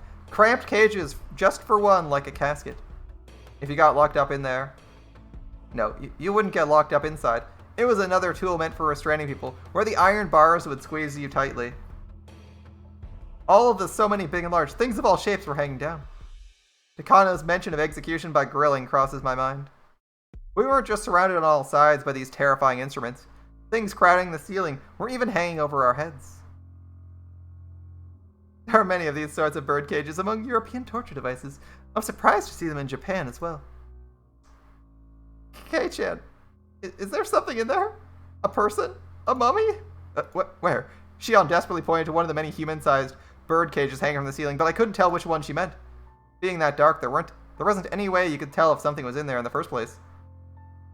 I don't see anything. You sure you're not seeing those? Shion didn't seem convinced, but without a means to confirm for ourselves, we couldn't do much but wonder.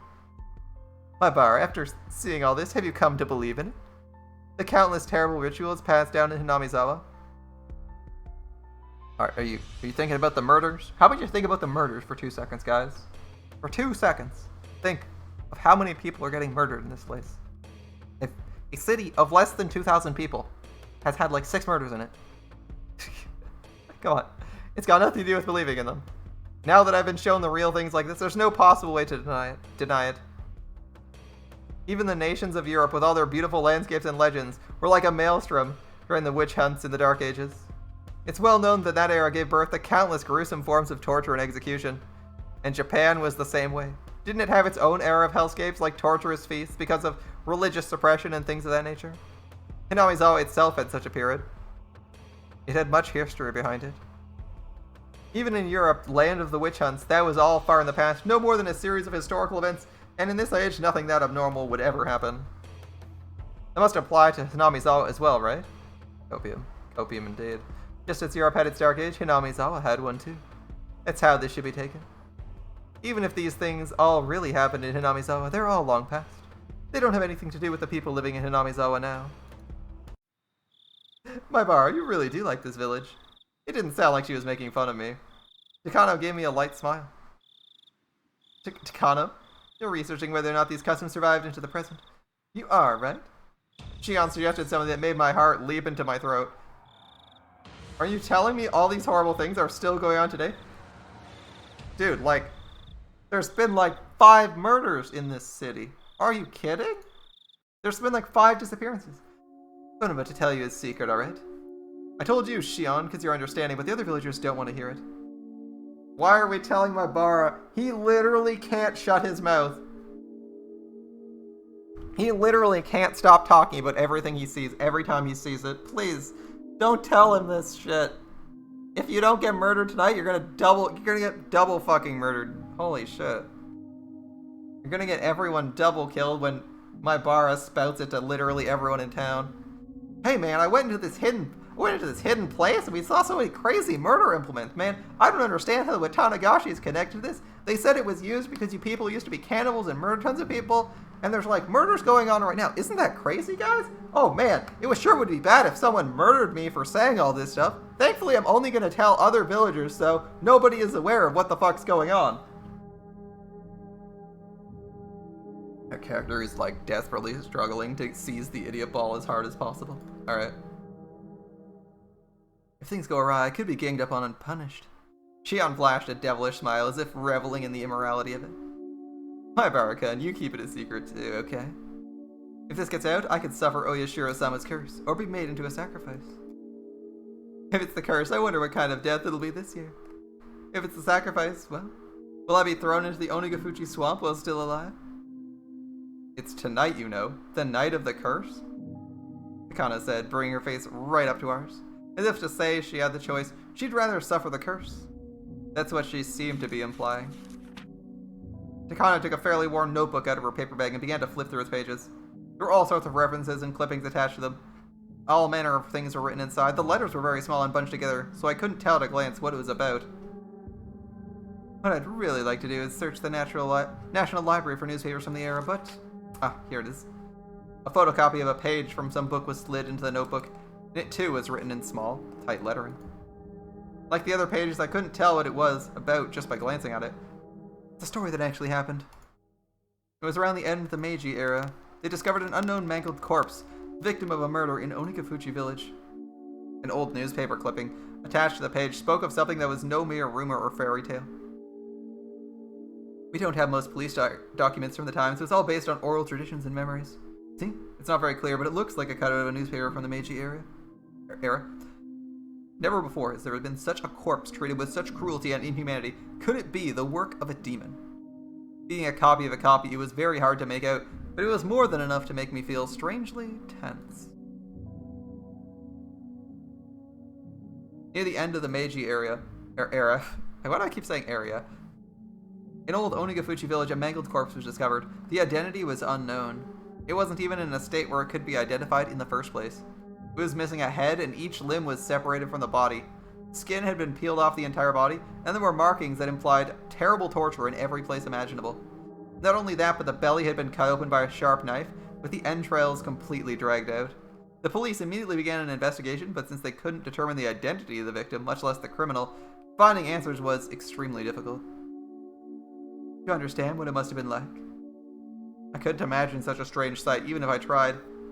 That was the first time I was ever thankful for my lack of imagination. The victim was skinned while alive, underwent all kinds of tortures, and killed brutally. The author here also thinks that after her death, the remains were divided and dissected further, the epitome of inhumanity. I'm of the opinion the entire process was performed while they were still alive, though. What do you think, my Baraku? She spoke in a way intended to make me imagine even more vicious things. As my brain was already over capacity over, there was no way I could imagine anything more brutal. And when I broke my gaze from a katana to Kano sounds, the strangely shaped tools were all around us. I wonder if you could faithfully reproduce the mutilated corpse discovered at the end of the Meiji era with the tools found in this place. I want to deny it. I don't want to admit that something so terrible could have happened at all. Even so, they were so strange, so terrifying, these tools. It was as if they'd seen through my attempt to escape from them. They did nothing but ridicule me silently, though. So that creepy incident, what was it in the end? The author says, regarding Onigafuchi Village's dreadful customs, they've survived into recent post-Meiji days, and that perhaps they lasted until around the beginnings of the Showa period. This corpse, which at a glance had been brutally killed after a period of torture, in actuality, it was the pitiful sacrificial remains of the man-eater's terrifying feast. The corpse was just leftovers. It was so fantastic, so strange, it didn't seem real. Was this an extension of the legends too? It happened in the Meiji era, though, which is just too recent to be called a legend. There's a newspaper clipping right here suggesting it. Okay, but even if that really happened, it was a long time ago, right? Right? I mean, there's been like 6 murders recently, but, you know. Meiji, for anyone who might have forgotten, despite half of you being Fate fans, it lasted until the beginning of the 20th century. That's like right before World War I. So that's like, for this character, that's like 60, that could be as early as like, that could be as late as like 60 years ago. I mean, the Meiji era ended 100 years ago. That's all. Only 100 years ago. Besides, it kept happening even after the beginning of the Showa period. Like with the uproar around the post-war canned flesh incident. Oh, I apologize. That story was taboo, wasn't it? Mikado immediately stopped talking, as if worried about Shion. She briefly looked somewhat angry, but the expression soon disappeared. What? Mikado, what did you just say? Canned flesh? Just then there was a huge creaking noise. Canning.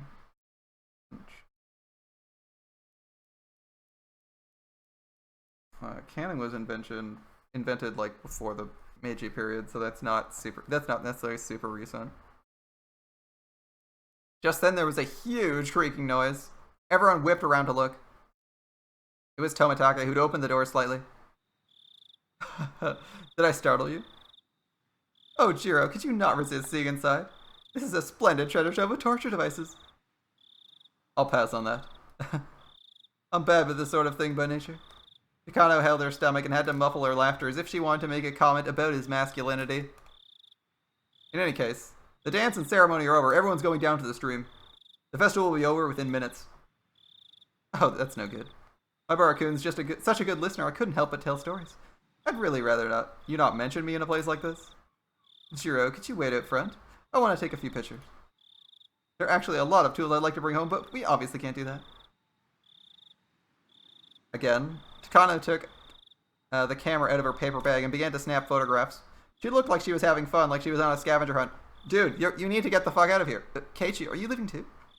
I've seen enough. Shion, you're good too, right? Let's get out of here. I want some fresh air.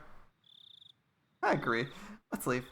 I did feel a bit of hesitation at leaving the two alone in the darkness. When I thought about it, though, I realized whatever kinds of spirits and ghosts lurked in the darkness, none of them could hold a candle to how scary she was. Mikado, truly the most terrifying person here. Even if a phantasm were to appear, she'd be overjoyed and flash her camera at it. It seemed like Shion shared my somewhat rude mental images. We exchanged glances and smiled painfully. We left Takano there, bathed in her strobe of camera flashes, and decided to go leave the ritual storehouse. Nobody's watching. Everyone at the festival seemed to have gone to the streams. Their voices were very distant. The voices of the bugs, on the other hand, were clear, lending an empty feeling of isolation to the place. How was it? Interesting? Tomitake gave us a somewhat mischievous grin. He should have been able to tell by looking at how pale our faces were. I should have kept watch outside with you, Tomitake. I'm Tomitake laughed so delightfully it wiped away our dark feelings. How'd you fare, Shion? Were you scared? I was prepared for it, so I wasn't too afraid, but seeing the real thing was powerful. Shion spoke like she wasn't scared at all. She really had been quite afraid, but seeing as how I was in a way worse state than her, I didn't have much room to talk. Yeah, dude. Alright, she's still taking pictures. They leave almost immediately, don't they? As Tomitake grinned candidly, my mind, exhausted and locked up by nervousness, began to calm itself. Was Takano adult about this little expedition? You know how she seems like a child sometimes? I was worried she'd be way too excited. No, she was like acting like she's like 16 or some shit. Both Shion and I laughed and left that as our answer. Hopefully she was only looking at things. I'm worried she'll sneak something out of there or mess with a ritual implement too much and break it or some shit. Yeah, that's quite possible. She's alone in there right now. She might pilfer something small and easily concealed, hiding it in her pocket. Yeah, I can see that. Shion said what I was thinking. You sure she didn't break anything? I could clearly hear some noise like someone jumping up and down. I was getting pretty nervous. Sorry, I ran out of film. Jiro, if you have any more, could I use some? Dude, you guys need to be going. Takano suddenly appeared while we were talking about her, taking everyone by surprise. Tomitake smoothly grinned and responded as if nothing had happened. He's pretty mature. I'm all out of spare film. Sorry about that. You won't win any Pulitzer prizes by not stocking enough film for any occasion, you know? I suppose that's it then. Tomitake scratched his head apologetically. Without film, we're done here. Takano seemed to have given up because of that too. We checked carefully to make sure we hadn't left anything inside, then closed the door and turned to the padlock we'd left beside it. Takano, you didn't sneak anything out, right? How rude. I'm trying not to be that childish. Clack. Tomitake set the padlock back to the way it was before. From a cursory glance, it didn't look like thieves had snuck in at all. Okay, let's get over to the stream ourselves. If we don't at least set some cotton afloat, there won't be any point in coming to the festival. Tomitake spoke brightly, urging us all on. Setting cotton afloat down the stream. I shake my head a few times, driving away my dismal thoughts as to the double meaning. Takano, looking let down, kept turning back to glance at the storehouse. Let's just leave it at that, alright? You saw enough to sate your curiosity, didn't you? Oh, not at all. Everything I've had only renewed my interests. All those stories and legends suddenly hold water. After today, I'm gonna have to change the way I look at all this. Wow, she's utterly indomitable. Her curiosity really is something else. Still interested in all this through and through.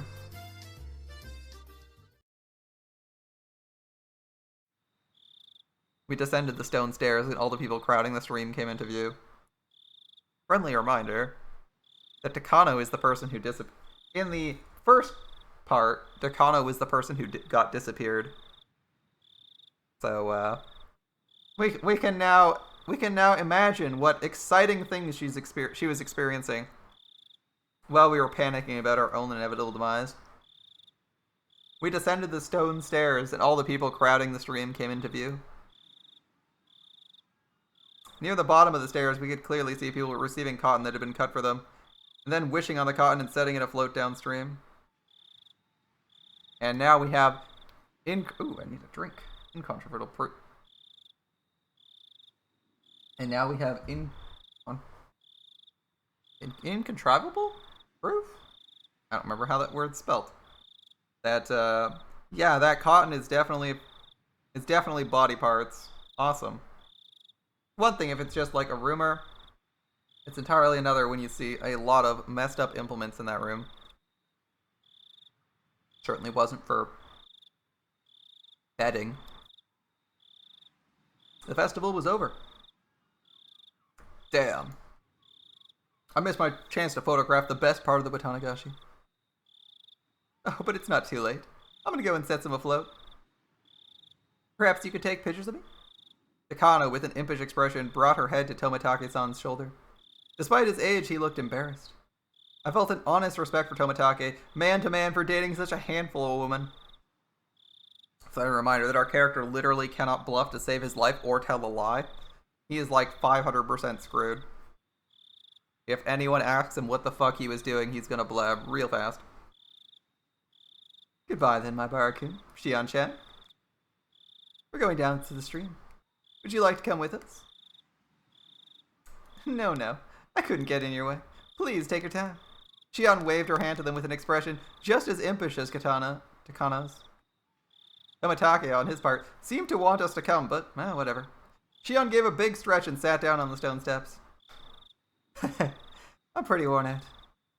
Same here. I'm exhausted. I'm exhausted too. Kei-chan, is this your first Watanagashi? This is your first Watanagashi, isn't it? You go on, don't mind me. I'm tired. I'd like to stay away from the crowd. Yeah, if we were to go now, we'd barely slip into the end of the cotton drifting ceremony. My sister and your other friends might be looking for you too. Go on. Oh, right. They've been by themselves ever since we got separated. I'd feel bad if they were looking for me. And then Shion suddenly got a playful look on her face, put her index fingers to her lips as if telling me to keep this a secret.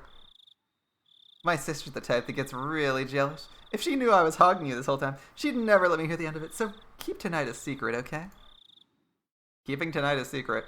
Don't say things that are so embarrassing. Not only because of that, either. Considering what we were doing, we really need to keep it a secret. Oishiro's curse might happen tonight, and we four would be the prime candidates. The loosening threads of tension became taut again. Shion, however, burst out laughing. Alright, I'm gonna get out of here before I run into my sister. I really am tired, so I don't have the endurance to put up with her anyway. I can't tell if you get along with her or not. We get along. Though, as she said that, her vague expression explained there are a lot of oddities in a relationship between twins. I'm an only child, so I don't really get it, but alright. Make sure you get along with her, alright? Right, thank you kindly for your meddling. Okay, I gotta go. Hurry up if you want to make it, Kei-chan. Watanagashi really is about to end. Shion stood up and brushed the dust off her backside. After watching her do so, I returned my eyes to the final ceremony of the festival below me. Seriously, though, what was that sound anyway? It's kind of unpleasant and creepy. What sound? The sound. You know, the banging noise? It's really loud, wasn't it? I was giving her a blank expression, so Shion stared hard at me. I stared hard at her too. Sorry, Shion, could you give me the short version? What was making noise? Wait, Kei-chan, it didn't bother you? When all's said and done, it was like we were speaking two different languages. Shion, explain, without jokes, from the beginning, would you? What's this about a noise? Kei-chan, quit joking around too. Really, honestly, it didn't bother you? Dude, there was like a loud crash. How the fuck did you miss that? Neither of us was giving any ground, and both of us were staring at the other in disbelief. Do I need to scroll back to make the noise?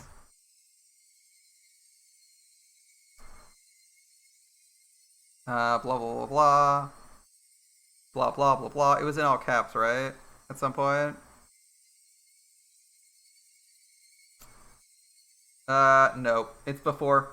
It's before not Takano. It's before Tomitake shows back up. I can't scroll back that far. Bummer. I was gonna say, if we did hear it, our character's just being stupid. It was way early. It was like a third of the way through the dialogue. We were answering questions with more questions, with no sign of an actual conversation in sight. Baffled, I held in the urge to shout at her and ask politely one more time. I'm gonna ask one more time. I'll ask the questions. Shion nodded silently. Here goes. You said there was a sound. Which sound are you talking about? The banging sound. It was like a kid was jumping up and down on floorboards somewhere far away. It really didn't bother you? There was nothing to be bothered about. Okay, we didn't hear that one. When did you hear that? I never heard anything. Stop lying. Kei-chan, are you serious? Shion, as if she didn't understand my plain and simple answer, pressed me further, her expression serious. I have no clue what she's talking about, but if it has Shion acting like this, whatever it was, it gave me the creeps and sent a chill down my spine. It was while we were looking around the inside of the storehouse with Takano. Yeah, see, we can't scroll back that far. About the time she started her stories, I think it was? Yeah, there was definitely some noise there. It was definitely a noise, our character's being a dumbass. There was a noise, our character noted it, and then was like, what the fuck? And then kept going. And I don't mean the noise when, what's his face? The photographer came back. I keep forgetting. Tomitake. There we go. I keep forgetting his name. I think I need a drink. Alright.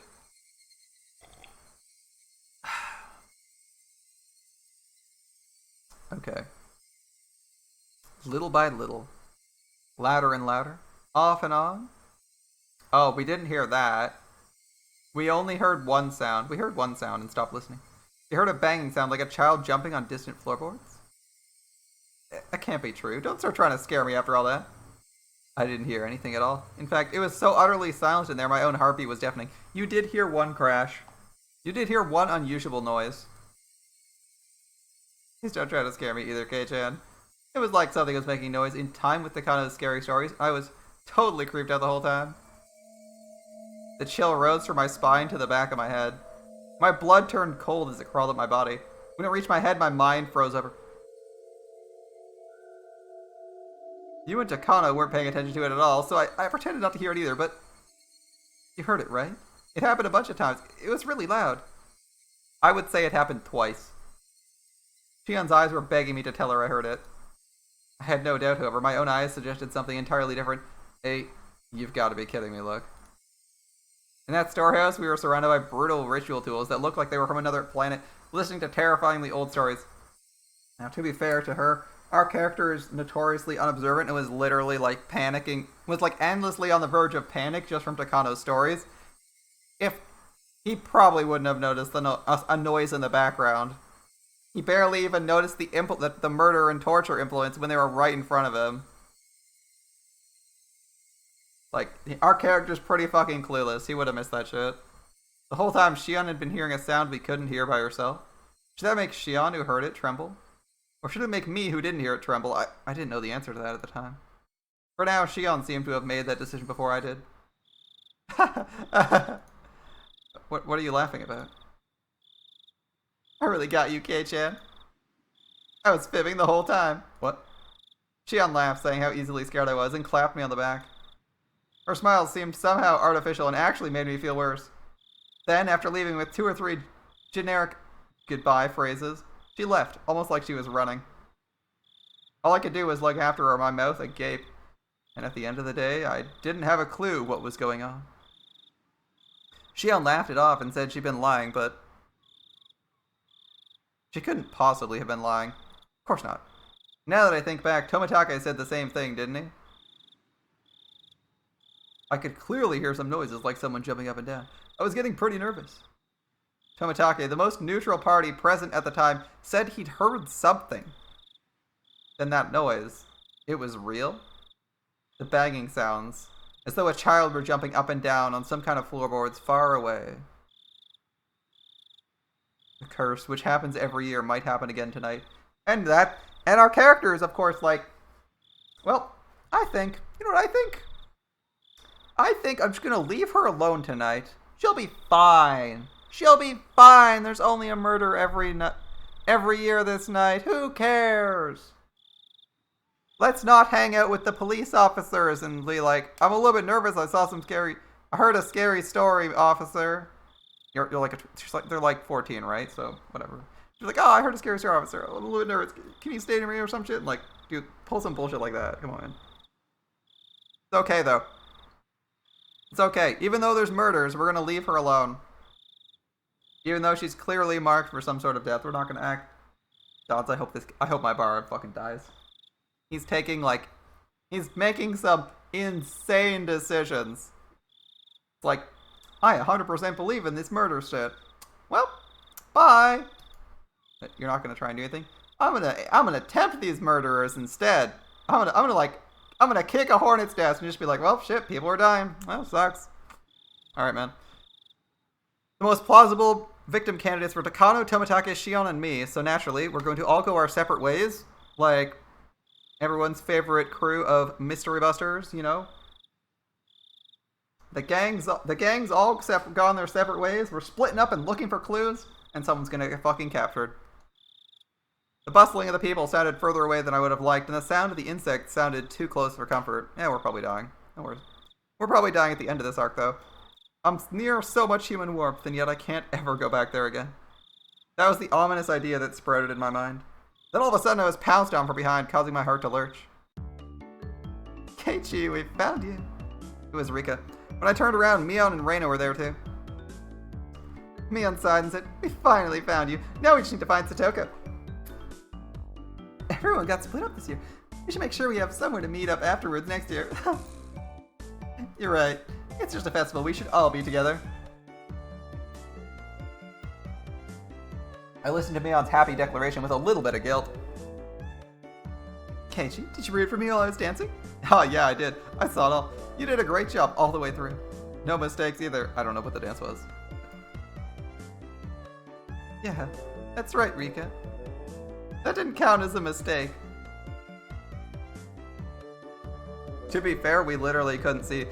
Our character is already throwing, by the way.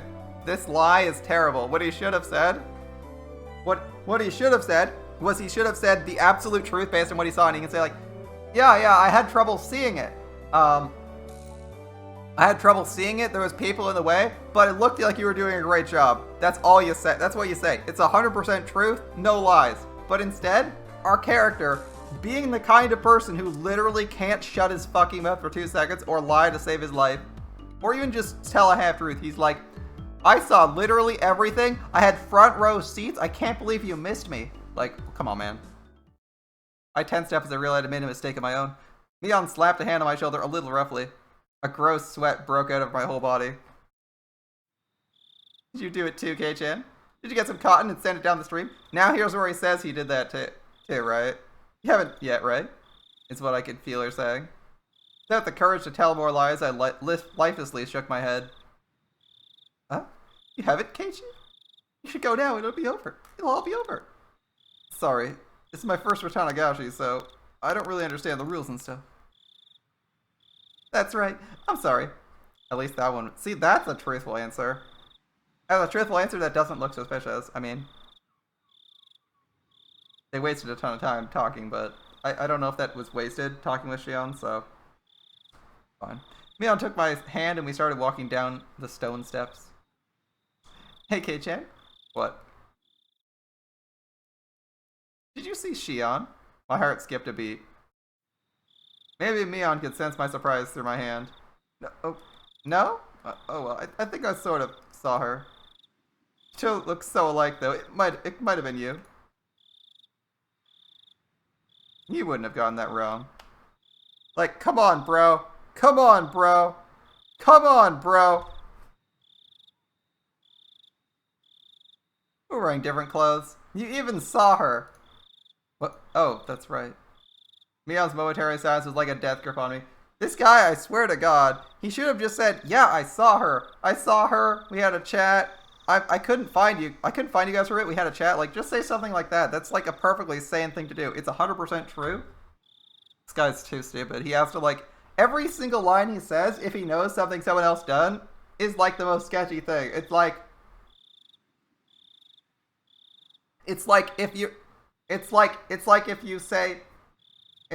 you say you're gonna get coffee, you know, you go to the store, you get coffee, and you buy a donut, and this character, when you get back, is like, how is the coffee? And he'd be like, coffee.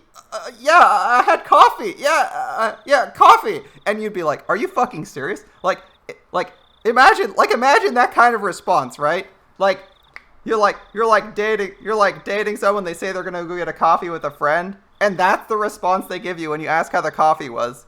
It's like, are you cheating? Like, what the fuck are you doing that you're like terrified when I ask how your coffee was, and then it turns out he had a fucking donut. Like, every word he says, if someone doesn't know everything about him, sounds so fucking suspicious. Holy shit.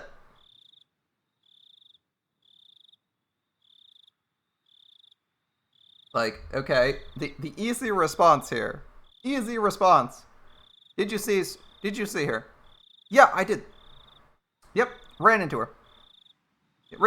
We talked, parted ways a while back. Done. Easy. 100% true. And you're like, yeah, sorry.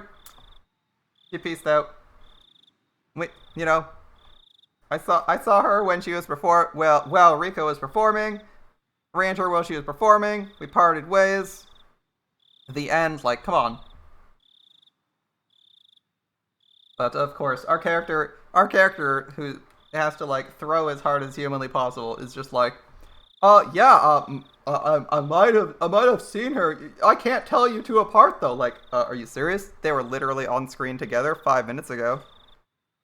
Ah, I just can't do anything about that, Shion. Well, it's her we're talking about, so we can just leave her be. Mion's expression returned to her former usual smile, and we continued down the stone steps, her firmly pulling my hand along.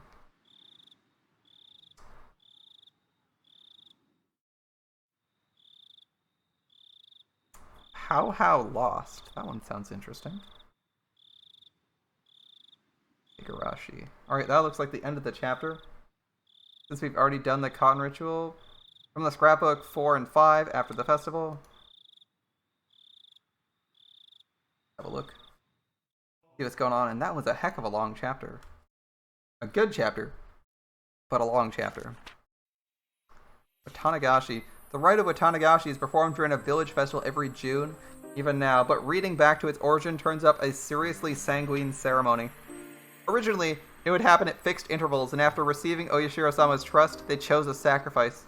Then the village would kidnap, demon away, the person and ceremonially dissect and devour them in a feast. The rules that determine the intervals are shrouded in mystery. It's because the ceremonies occurred extremely irregularly. There's a theory it was determined based on astrological fortune-telling, but it isn't too convincing. The residents of ancient Onigafuchi village firmly believed they were half-man, half-demon transcendents, and that they were more valuable than humans were, and that they forced people within and without to accept that. Perhaps the act of kidnapping and eating people was done to prove they were higher up on the food chain. It's just a hypothesis, but maybe the rite of Watanagashi was a political event for the purpose of either being an outlet, or right diverting of, the villagers of the isolation of Onigafuchi village, in case any of their complaints or dissatisfactions were serious. If that was the main reason these ceremonies were held, it's easy to explain how erratic they were. Every time there's unrest, oh no! It's time to cure your demons by making a sacrifice. What a coincidence, the one person who's complaining in town. Interesting. Interesting. The alleged importance of the implements. I can't find anything that gives a concrete description of what the implements were like. They were, however, real, and there was definitely existed a multitude of different kinds. One source states the implements were used in the Watanagashi. They alone used number 200. The obvious question then is why they required such a myriad of them. The rite was to kidnap someone through demoning, dissect, and eat them. I believe the tools were for dissection and restraining, but 200 is far too many. Generally, tools evolve in a way as to reach a solution for a certain problem.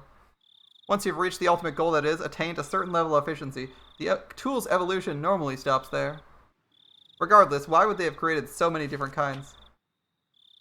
One of the cultural elements responsible for diversification over time is that of entertainment.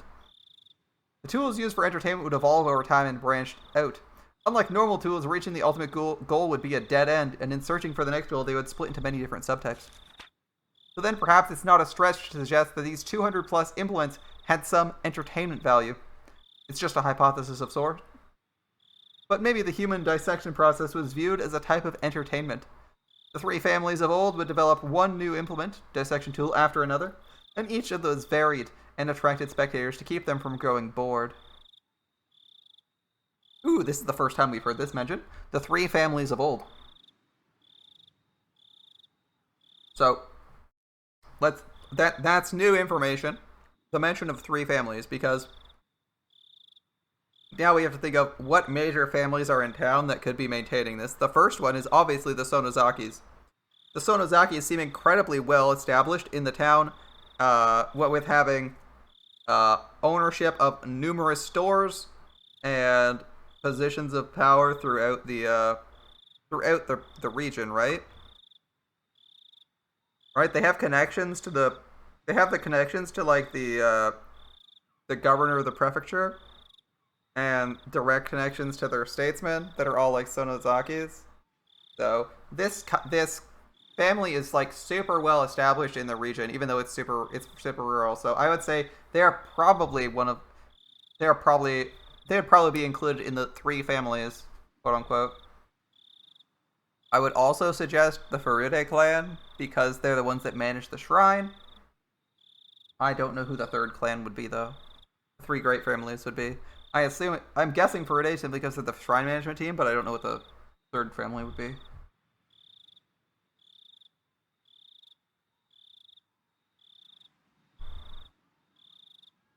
I mean, we need a third role. We need a third role. And I don't know if I assume one would be connected to Reina or Satoko. I mean, it's an assumption. It's not an unreasonable assumption, but it's an assumption, right? If we assume that our friends are connected in some way, it could be like Rika, Reina, and Mion are connected to the three families. But I don't want to make assumptions about that, so I'm just gonna say the most likely candidate is Mion's family as one of the three one of the three oldest families in town. It's not unimaginable. All of them would have to be enshrined within that storehouse. There isn't much longer until the night of Watanagashi. Though its original intent has been lost, I will reveal the secrets of the traditional ceremonial night within the ritual storehouse. I can't restrain my excitement. Watanagashi cannot come soon enough.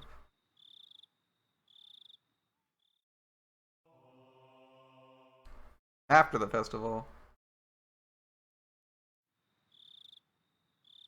Late that night, tensions in the police station were strained. In the silence, many of the staff members' eyes shifted back and forth between their clock and their telephones, counting the seconds in that stifled atmosphere. Kumagaya-kun burst in with a young guy trailing behind him. Uishi-san, I've got the autopsy results. The court physician just got here. I'm ready to go, sir. I'll head straight for Gifu. Right. Kuma-chan, things have gotten a bit complicated. They appear to be having a very difficult time determining who the victim is. Could they have been dismembered? Nope. Cooked to a nice, light brown. He spoke in a sportive tone, but the meaning behind his words was heavy. The staff gave a collective sigh. All the way, head to toe, completely blackened it seems. Probably smells terrible too. What a shame it is to be Gifu-san. Cooked, with no possessions, then discarded outside the prefecture. At worst, it would have taken a week for the body to be identified. The fact they'd sniffed it out tonight was huge. Komiyama-san and a few others are performing a thorough night raid on the dentist in Okonomiya. All we can do is hope a tooth matches some medical records. Sorry. Could someone go buy me 2 or so boxes of Ultramild? The young guy answered in affirmation and darted out into the hallway. We did an excellent job finding it this year. It could be the people who disappeared in the past years were scattered outside the prefecture like this too. Why not bury them?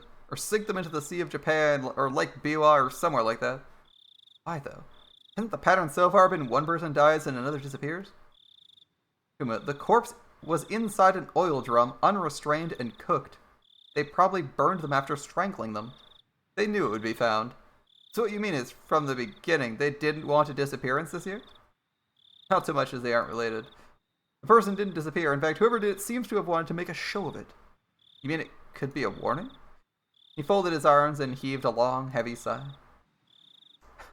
Might have been the case had it happened in town. If they'd messed up, taking the victim far away and burning him alive, it wouldn't have been noticed. If they meant it as a warning, they should have done it closer to Hinamizawa. They wanted to emphasize the fact they killed the victim, but instead of doing it somewhere for dramatic effect, they did it outside the prefecture. Did they want to emphasize it or hide it?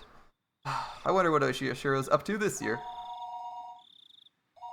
That's an ominous phone call. A telephone ring cut through the heavy silence. A staff member nearby snatched up the receiver. Uishi-san, it's Komiyawa, they have it. The dental clinic in Okonomiya fixed the wisdom tooth 3 years ago. What about the records? Complete with x-rays. I feel bad for waking up the dentist before dawn. Kuma, get out there as soon as you get the records from Komiyama-kun. Will do. Oh, it's the chief. Thanks for coming out at this hour. Uishi-san, my apologies for my lateness. What's the situation?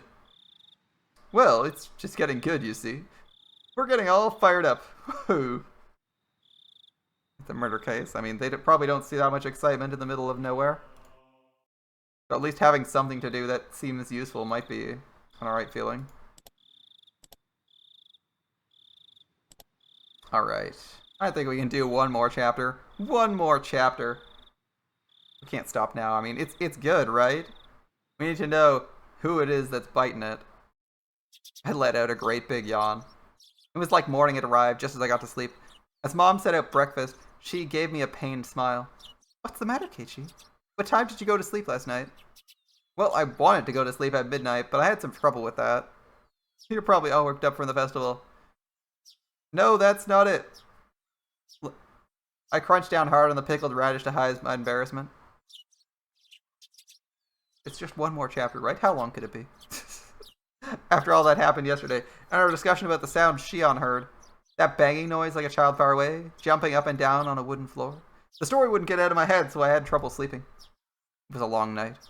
I kept jumping at the slight sounds of faraway tree branches, which should have been either too unhearable or too insignificant to notice. When I woke up to the morning sunlight and birds chirping, it made me feel pretty ashamed, but I felt far from refreshed this morning. Yeah, how's Shion? Keiichi-kun, good morning. Keiichi, your eyes are all red. Why's that? Why? Oh, hey, good morning. I didn't get much sleep last night, so I'm sleep deprived today. Oh. Festival yesterday was a lot of fun. Raina's excitement took a long time to get sleep, so I had a... What? Okay, I need to reread her dialogue line. What the heck? Raina's excitement took a long time to go to sleep. So I took a long time to go to sleep. Oh, alright. To sleep. That was not the way I was going to come out. That was spoken like me. She's speaking like I do. Where it's like, oh, well, half, most of the phrases out. Oh, reformat. Most of the phrases. The second third of the phrase. Sleep. In Raina's case, her excitement seemed to be wide awake. I should have this kind of festival more often. So we can have lots of fun together again.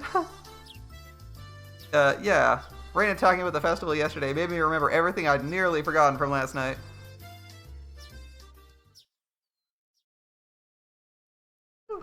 The inside of the storehouse had been so utterly different from the relaxed, bright, everyday life of Hinamizawa. All those stories that Takano-san told me, too. Mysterious incidents that occurred on the day of the Watanagashi festival every year.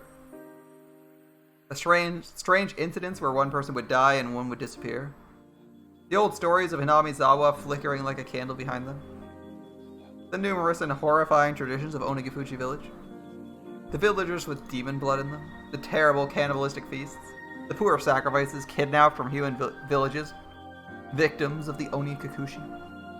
To quell the rage of Oyashiro-sama, the rituals involving living sacrifices. There were also many, many others.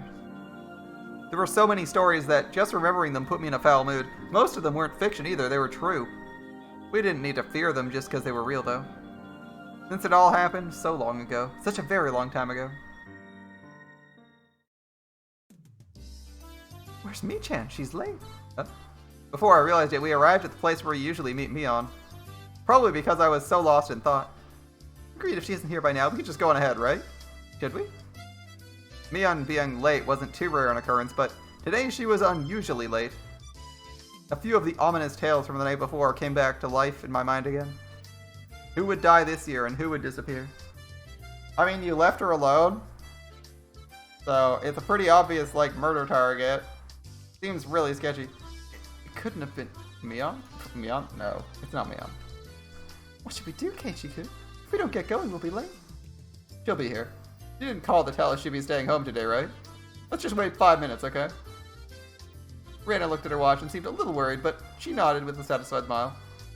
We could also go to her house, like Raina goes to our house when we're late. If we had to wait 5 minutes, we'd have to run as fast as we could to school, or we'd be late. As soon as I thought that, we spotted Mion running towards us, out of breath. Mi-chan, you're late. You waited? You should have just gone on ahead. Mion was breathing heavily and her face was all red. Her house was right down this road, wasn't it? It wasn't far enough away for her to end up like this, was it? Mi-chan, are you not feeling well? Now that she mentioned it, Raina pushed Mion's bangs away and put her hand to her forehead. Raina, your hand's pretty cold. Mi-chan, you're a little bit warm. It's no big deal. Give it a half day and I'll be fit as a fiddle. Are you really okay? You don't have to push yourself, you know. What's this? Kei-chan, are you worried? God damn it, I thought that was Raina. Are we worried about me? That's nice of you. The answer wasn't like Mion at all. She must have had it pretty bad. I just think you shouldn't push yourself so hard. We can tell the teacher you had to take the day off. I'm fine. I took some medicine. I think it's already working. Mion forced an energetic expression onto her face and flexed her biceps at us. Okay, let's go. Don't overdo it, but of course there's the time. But what? We need to run or we won't make it. This morning sure is thrilling. Maybe it's just what I need to shake off this slowness. You gotta do a lot of running today, guys.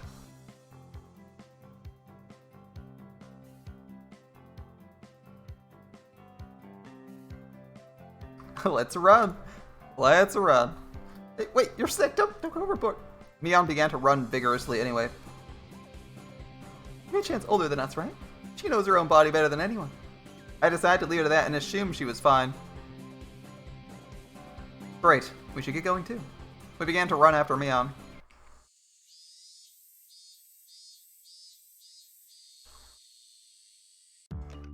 The school looked the same as always. The hours passed listlessly and my lack of sleep took its toll. If there was a sport where people competed by sleeping, I'd be world champion right now. Really? The trick to overcoming this dangerous situation was to hold your pencil upside down. Why?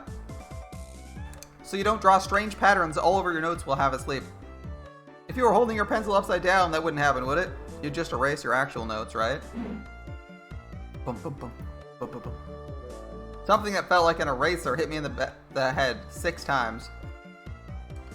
What was that for, Satoko? I haven't done a single thing.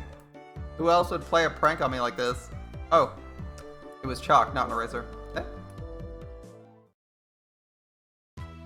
Behind me, like a female outlaw, might hold razors, was the teacher's shadow holding 3 pieces of chalk in each hand. Rumple, rumple, rumple. My Barakun, go and wash your face. Right. Gladly. That alone was enough to wake me up, but I flew out into the hallway, as if shoved out by the pressure exuded by the teacher's sheer power. Inflation hits everyone. Everyone. Hard. Just like channel point inflation. 6. That would be the first 2 steps of our Rekka. Our teacher definitely threw pieces of chalk at us. Black key style. Like she's fucking Shield. Those of you who may not remember, she is directly referencing Shield from Tsukihime or Melty Blood. And they've even animated it in such a way to reference her. Our other favorite girl who likes curry. Wonderful times, isn't it? If I was going to wash my face, I'd rather use the sinks out front rather than the ones in the dark restroom. Thinking that, I left the hallway and went to the entrance. The sunlight was strong, so strong you wouldn't think it was June. I turned the faucet, and with a lifeless, bubbling noise, lukewarm water came pouring out. If I let it run for a few moments, would it get cold? I looked at it absent-mindedly for a while. I knew you'd choose these things, Kei-chan. The ones out front just feel better, don't they? Mion? Oh, no cutting class now. I stuck my hands into the water to find it had gotten so cold it seemed strange it had ever been warm. I scooped it up and splashed it against my face. And once I was down, I moved out of the way. Mion did the same. Mion, how's that cold doing? You're sleepy because of the medicine, not from lack of sleep, right? Hmm? Actually, it's a secret. But after the festival yesterday, I got wrapped up in the party my relatives were having. Sweats nervously. Sweats very nervously. Oh boy, oh boy, oh boy! Oh dear.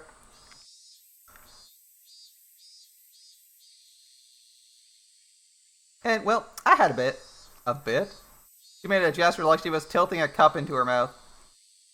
Which means you didn't have a cold? Are you hungover? How old are you? Give me a break. I really don't feel well, you know. I suppose she'd be feeling lousy either way. Still, you treat colds and hangovers in completely different ways. I was worried over nothing. Man, that's just like you, Mion. Mion scratched her head, a little embarrassed. She didn't seem to be feeling well, but now that I knew it was a hangover, I didn't need to worry so much. It'd go away with time, after all. Oh, but my head really is pounding, so... The teachers told me I should go home early. You cheater! You are going home now, Mion! Now that I looked again, Mion had her bag with her. She must have been on her way home. Yep, I still feel bad about it, though. I'll get some rest at home like a good girl. Sorry I can't make it to the club. Would you take over as leader for today, Kei-chan? I don't know if that will happen. We have that unspoken rule where we don't do club unless everyone's there, don't we? We never did it when you had to go to your part-time job, right? Mion laughed wryly, saying we didn't need to worry about her. No matter how much fun we have, though, I think that feeling guilty about friends you can't share in it is the sign of a really fantastic friendship. In that sense, the club Mion created is a wonderful thing. Are we gonna go see Shion today? As I thought about it, the moisture on my washed face dried up. I suppose we were talking too much. If I didn't get back to class soon, I'd get in trouble. Alright, later. I'm going back. Be careful on your way home. Don't wobble into a sewer or a brook, got it? I left it at that, turned around, and started heading back to the classroom. Oh, one more thing, Kei-chan. Mion stopped me and I turned my head to listen. What's up? What's up? This may sound weird, but don't think too hard about it. Well, that depends on what it is.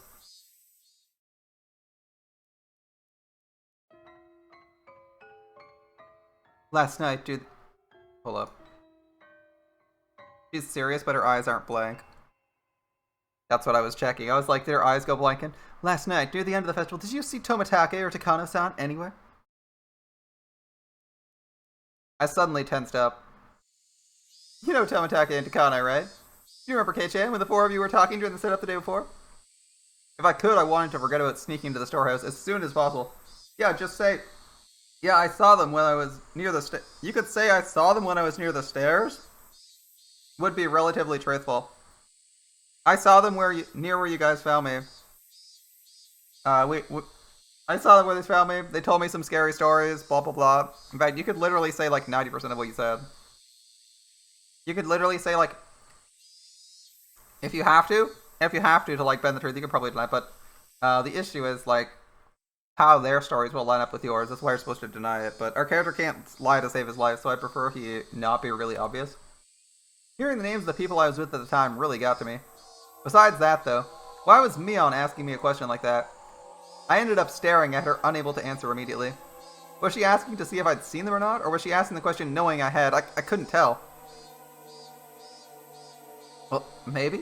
I might have seen them around, I don't know. My vague response is clearly not to Mion's liking. Why is this character so dumb?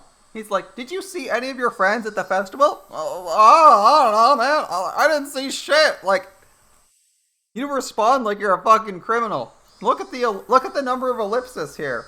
Like, he's like, maybe. Like, that's his delivery of that line. Like, if I asked you a question like, did you see your best friend yesterday? And you were like, I didn't see anyone. Maybe. I don't know. Like, maybe out of the corner of my eye. Like, really? Did really? What answer was she expecting for me? There's no way for me to know. I see.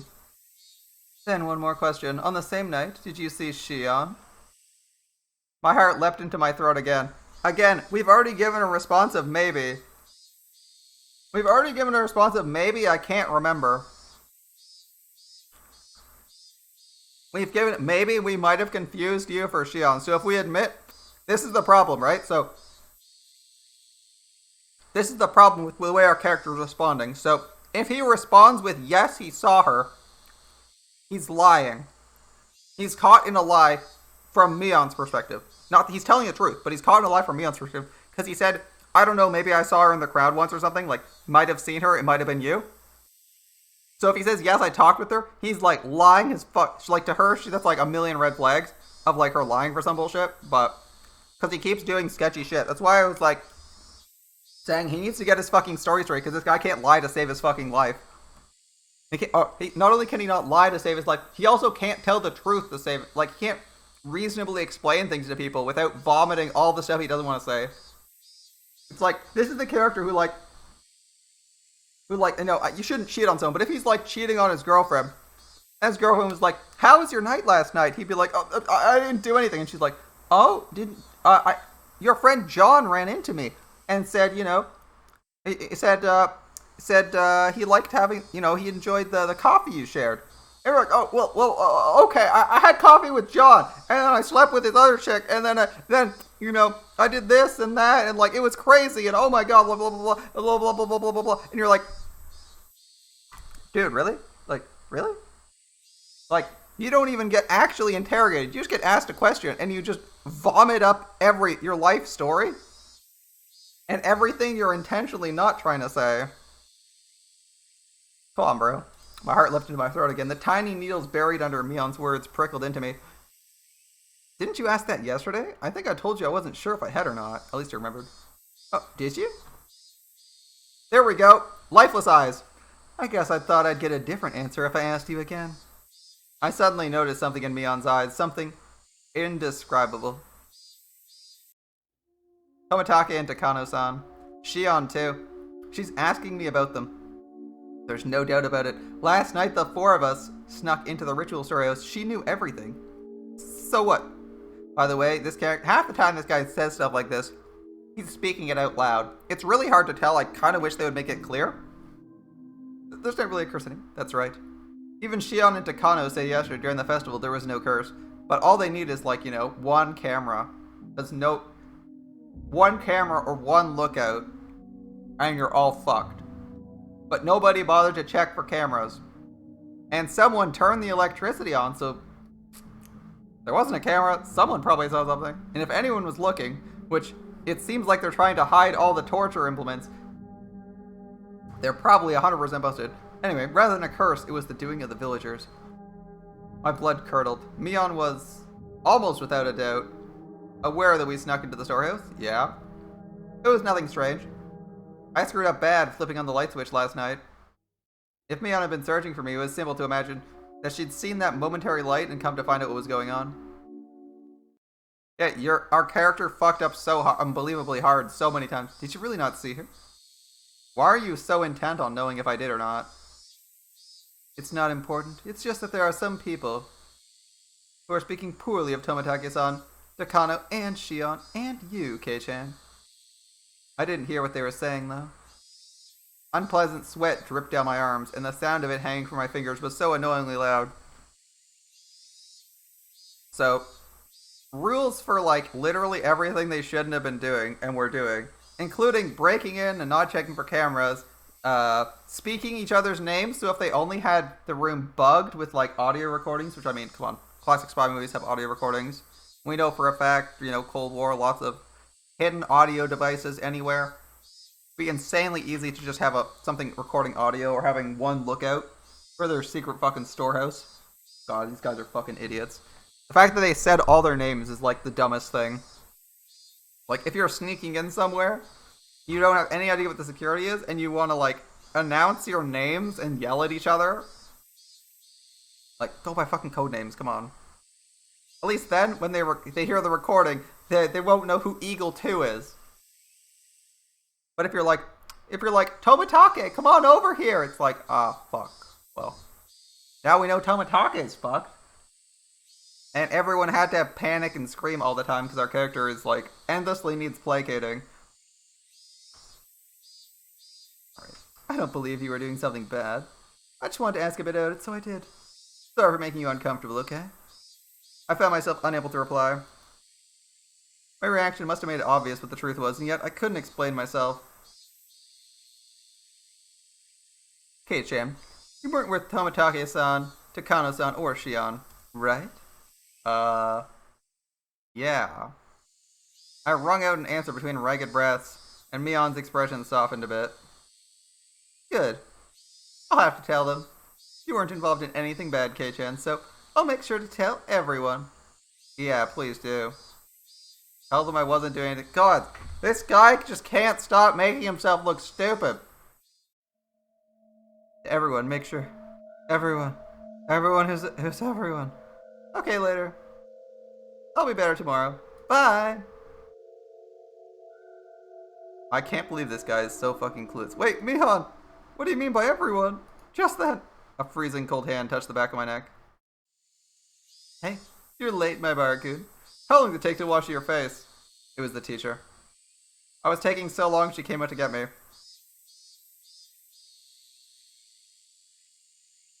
I don't even know how to say it. This guy is like the most obvious... This guy's like the most obvious liar and sounds so fucking scared. Like, he makes so many bad decisions in a row in the last day. I literally can't count them, like, on one hand. It's like, okay, first, like, the number one sketchiest person in town, you're blabbing everything to, like, you're blabbing everything to one of the sketchiest people in town. Uh, your story is so poorly put together that, like, it's obvious you're lying about it. Like, I swear, you could walk up to this guy and ask him how it, like, you could just ask him how his day was, and if he did anything sketchy, he'd respond in such a dodgy way that you'd instantly know whatever he was up to was not good. It's like either you ask him how his day was, and he's like, "It was fine, thanks for asking," or it's like, "How was your day?" and he's like, "Well, you see, I had an alright day. Well, I didn't do anything. Okay, please, I didn't do anything. Please, it was fine. It was fine. It's fine." And you're like, yeah, most people don't respond with that. You know, when I ask, "How's your day?" they say, "Fine, thanks." Like, his responses, fucking frustrating.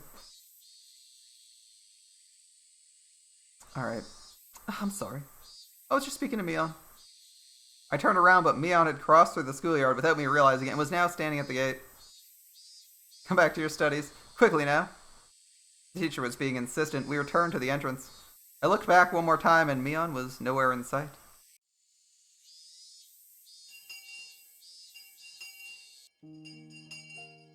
"Keiichi, you haven't seemed well all day." "It's clearly because you had far too much fun yesterday." "I don't want to be told by the one who lost.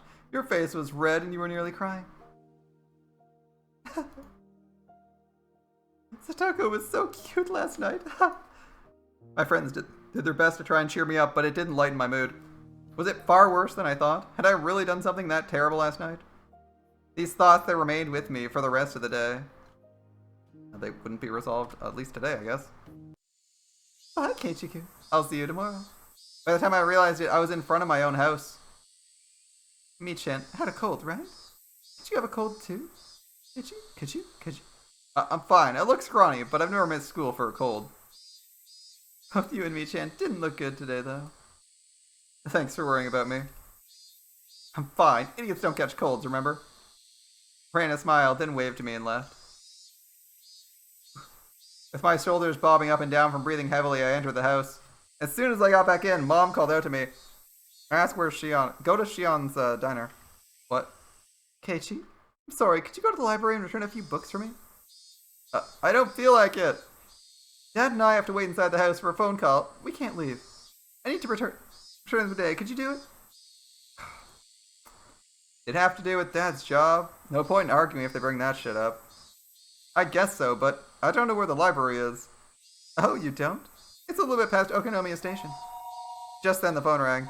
My parents' faces immediately turned grim. Mom snatched up the receiver. "Hello? My bar speaking. Sorry?" "Yes, he's right here." She thrust the receiver at my face. "It's for you, Keiichi. Don't take too long, okay?"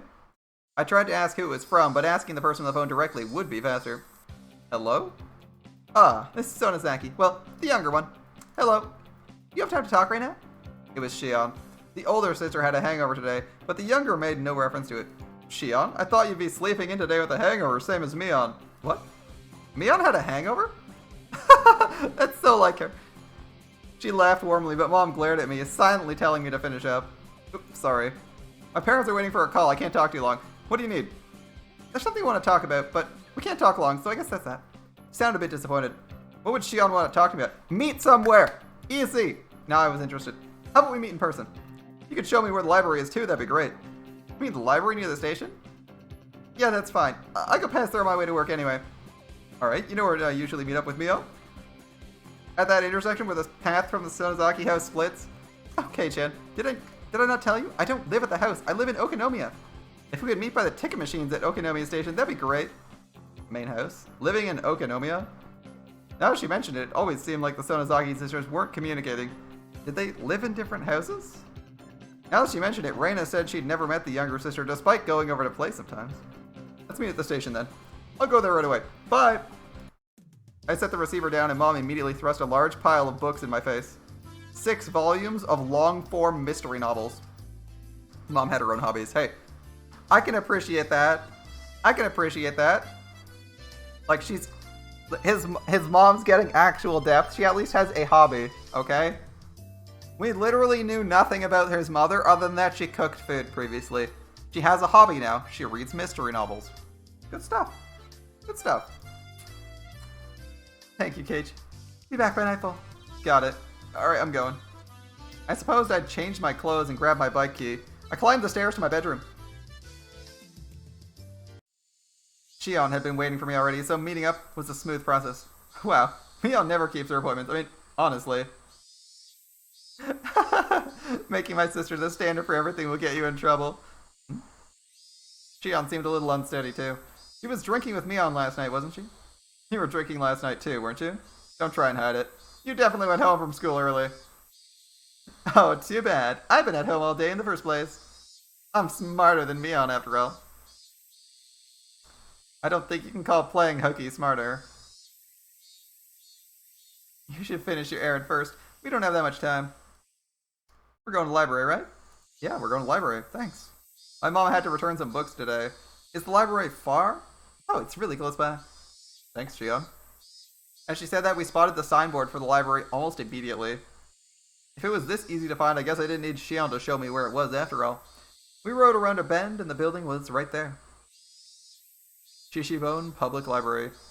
We lived in the country, so I hadn't expected it too much, but it was pretty big. This is a sizable building for a library, right? The first floor was actually a government office, so the library was only on the second floor. There we go. But it still looked large enough to fit a decent collection of books. We passed through the automatic doors and were greeted by the cool breeze of an air curtain.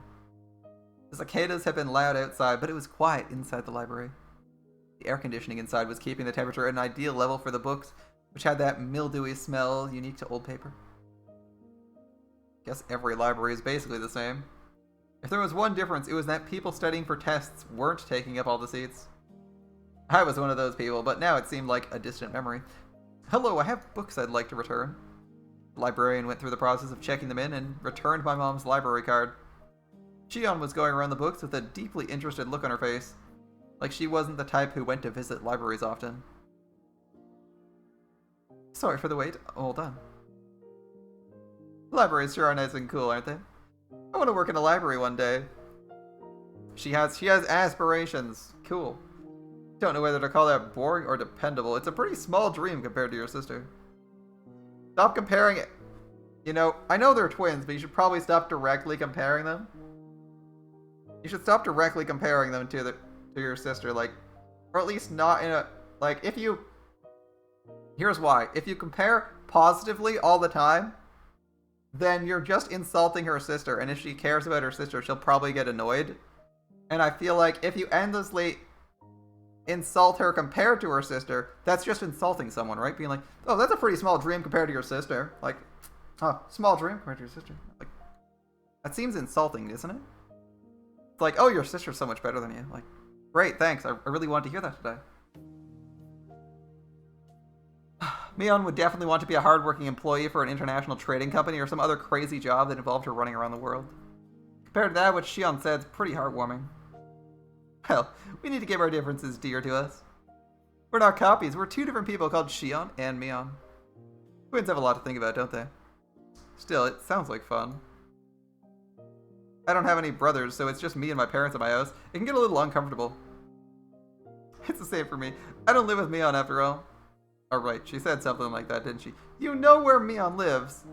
You know where Mion lives. You don't know where Shion lives, but she had to meet you. She had to get off the train to come here. Like, she lives a ways away.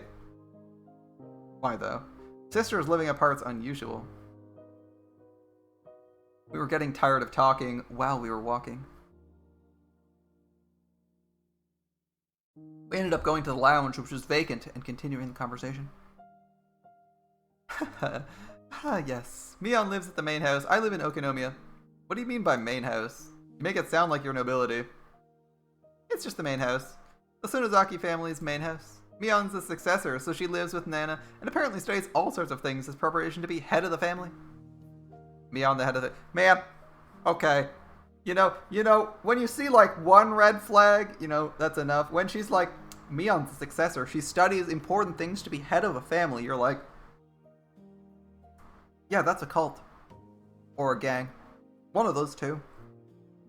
The only people who have people study to be head of the family are gangs and cults.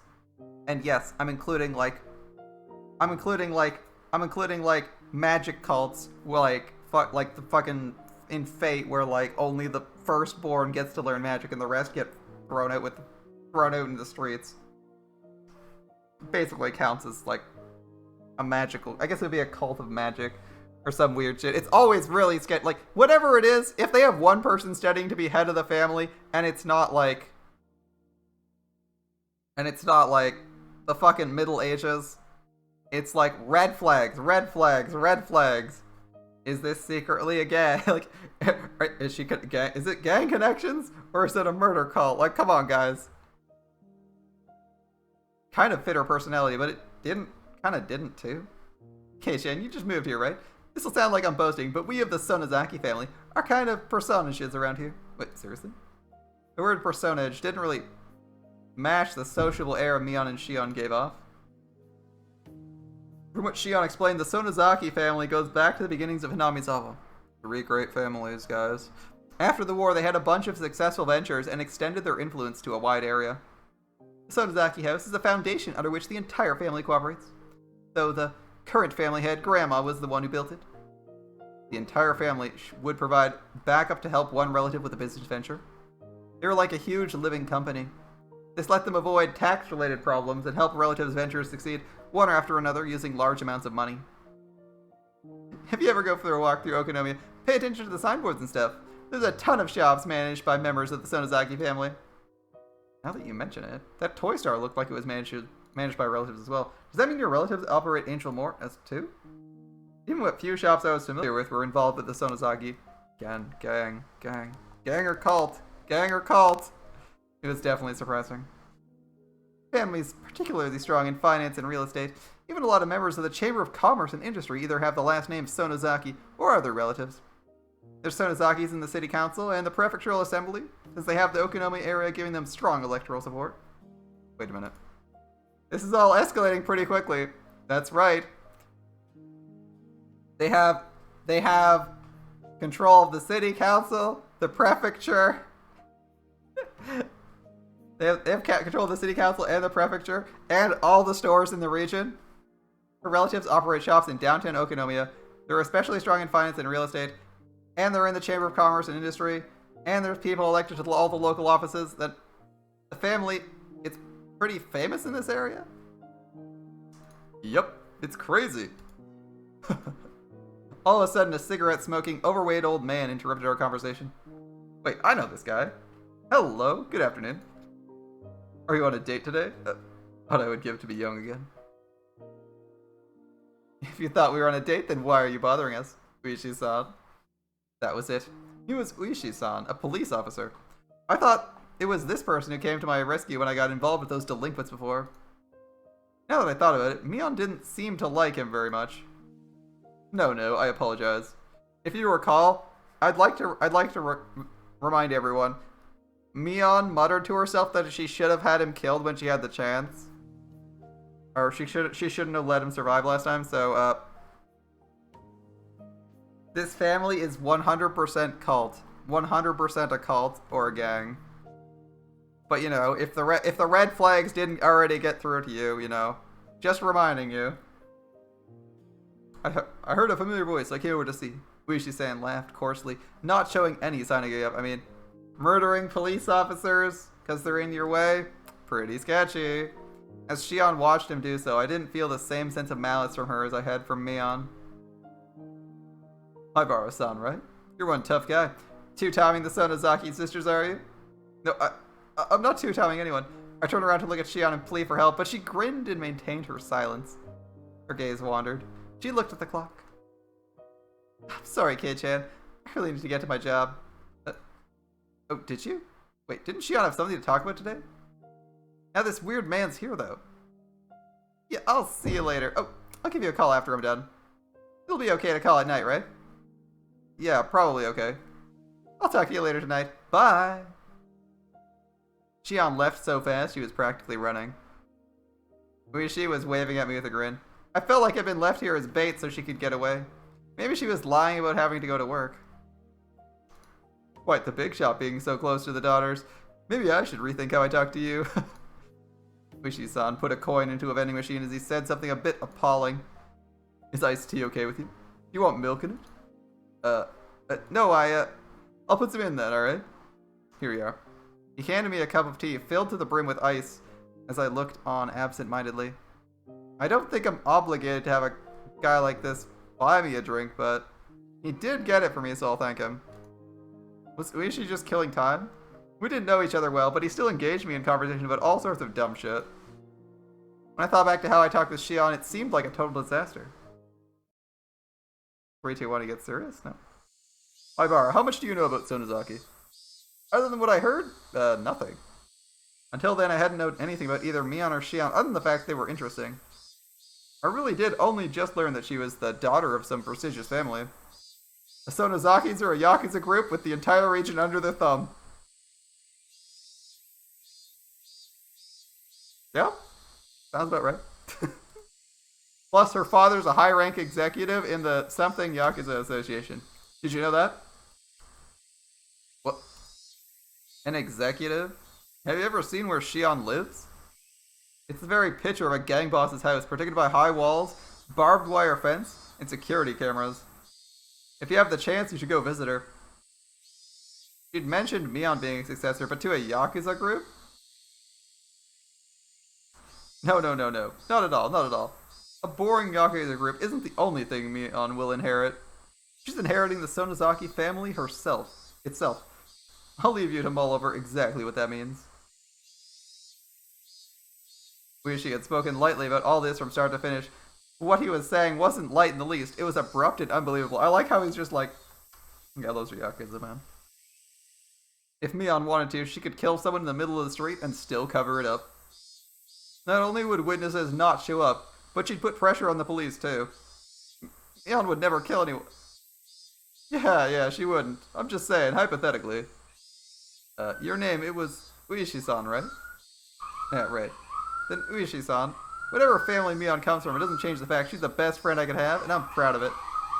I don't appreciate people speaking ill of her. I have my quiet anger show him. What is with this guy? This is the second time he's fucking done this. It's like, by the way, your friend's literally in the mob and could have you killed in the street if she wanted to. And he's like, fuck off! How dare you insult my friend like that? And it's like, are you an idiot? Are you a fucking idiot? We just went through this last night in the temple where he was like, how dare you accuse Rika of preparing for ritual murder while we look at the murder implements? Like, are you fucking serious, dude? How clueless are you? Of course, I can never seem to tell what he's thinking, so I didn't know if it had any effect. Let me be frank. If Mion was suspected of a handful of incidents, what would you think? Suspected incidents? You can't just say terrible shit like that on a whim. It would be a misunderstanding, of course. Mion may say some dangerous things, but she's not the kind of person who would do something so awful. Literally just got interrogated by Mion, protects her. Oh my god. Ibara, keep your voice down. We're in a library. Uishi shoved me, but in a heightened excitement. He's gotta yell, he's gotta scream out everything so that fucking everybody knows what he's saying. God damn. How stupid is this kid? Holy fuck. Please calm down. As I said before, the Sonozaki hold a lot of power in this region, for better or worse. If anything happens, they'd immediately be suspect. I'd appreciate it if you understood that.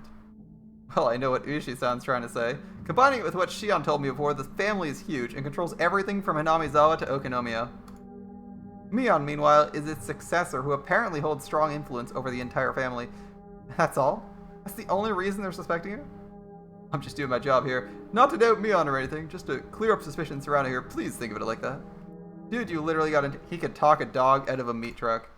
He was the definition of a shrewd, unfair adult. At this point, I began to think it was no coincidence I'd met him. Uishi, do you need something from me? Why, yes I do. Keiichi Maibara. He answered in an absent tone of voice. Mion's being suspected of something, and you came to hear it from a friend of hers. Me. Is that it? No, that's not it. I didn't come here to talk to a friend of Mion. I came to talk to Keiichi Maibara. It would probably have bothered you had I visited your house. To me? What does the police want with me? Having realized this faked coincidental meeting had me as its target, my mood immediately turned foul. Also, remember, Shion immediately fucking ditched the second she saw the cop. She's like, she sees a cop and she has an opportunity to leave without being super awkward, and she's just like, fuck this, I'm gone.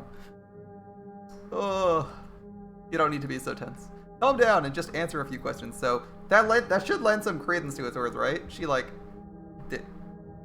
tries to avoid the cop, and Mion acts super hostile to the cops. Am I being questioned? Let's call it a chat with the guy you happen to run into. Uishi freely suggested I can relax. It's a cop, dude. You never relax around police officers. That's a terrible idea. That said, behind his eyes was a light, which I could only see sometimes, and it was sharp as a hawk.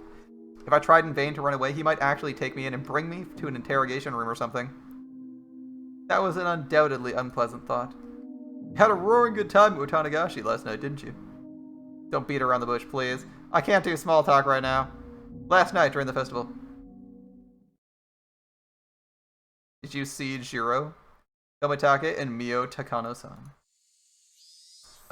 I could plainly feel myself give a start. This guy... like, Jesus Christ. Where did I put those pictures? Oh, here they are. He opened a small notebook and removed 2 photographs.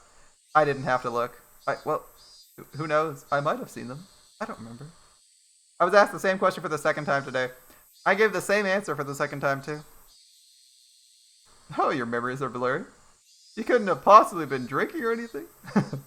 Here, too, I got the same answer as I had from Mion. I realized he wasn't taking my vague reply well. Dude, nobody takes your vague replies well. They're so bad. Did you see someone or not? Oh, I don't even know what they look like, man. Like, they're your best friend. Fuck off. Why is he asking me the same thing Mion did? Okay. Now you should tell him. I was asked this by Mion 3 times already. The dark feelings I had nearly forgotten due to my conversation with Shion came rushing back in a hurry. We snuck into the sacred ritual storehouse, a punishable act. It was on a tiny impulse, and while it may not count for much now, I do feel sorry about it.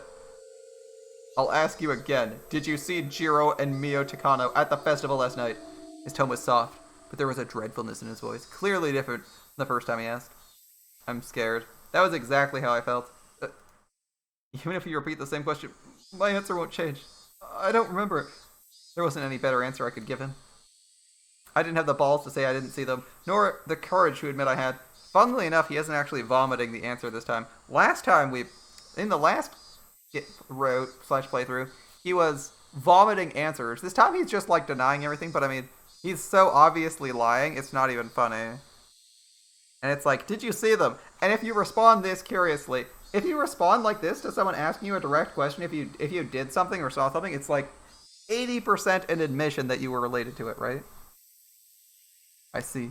I just thought that maybe I'd get a different answer if I asked a second time. I'm too scared to look at Uishi-san in the eyes. I'll change the question. Come, my Barak-san. Relax, relax. Uishi grabbed my shoulders and squeezed them as if trying to give me a massage. It mostly just hurt, though. Why would he ask the same questions as Mion? If he's asking the same things, the next question must be... On the same night of the festival, did you see Shion Sonozaki-san? Clatter, clatter, clatter. When I looked down, I wondered what the sound was, and when I looked down, I saw it was the unmelted ice in the cup I was gripping in my hands. My hands were trembling, rocking the ice back and forth. Realizing that, I put the remaining ice in my mouth low and crushed it. Or, what? I'm trying to follow it. He didn't put the ice down. He put the ice in his mouth and crunched on it. Sorry, I might have seen her, but, you know, she looks like Mion. I might have mistaken the two.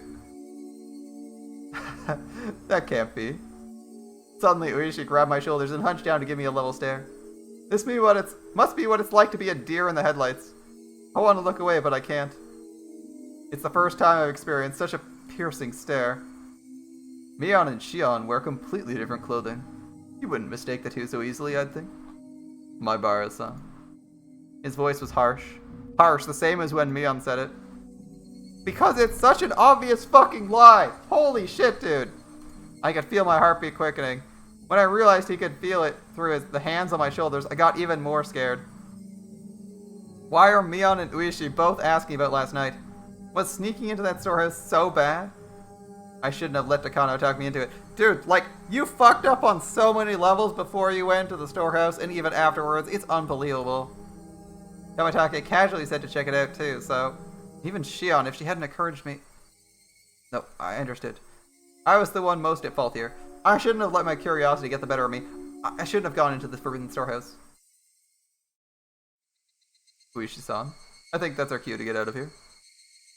A young man wearing a suit came into the lounge. From the way he held himself, I knew immediately he was Uishi-san's subordinate. Oh, so it is. Closing time already?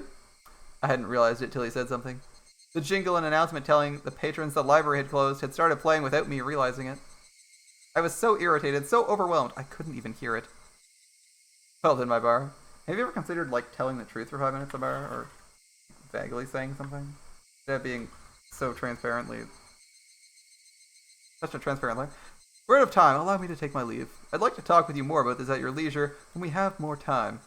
This isn't a joke. If I never saw him again, it would be too soon.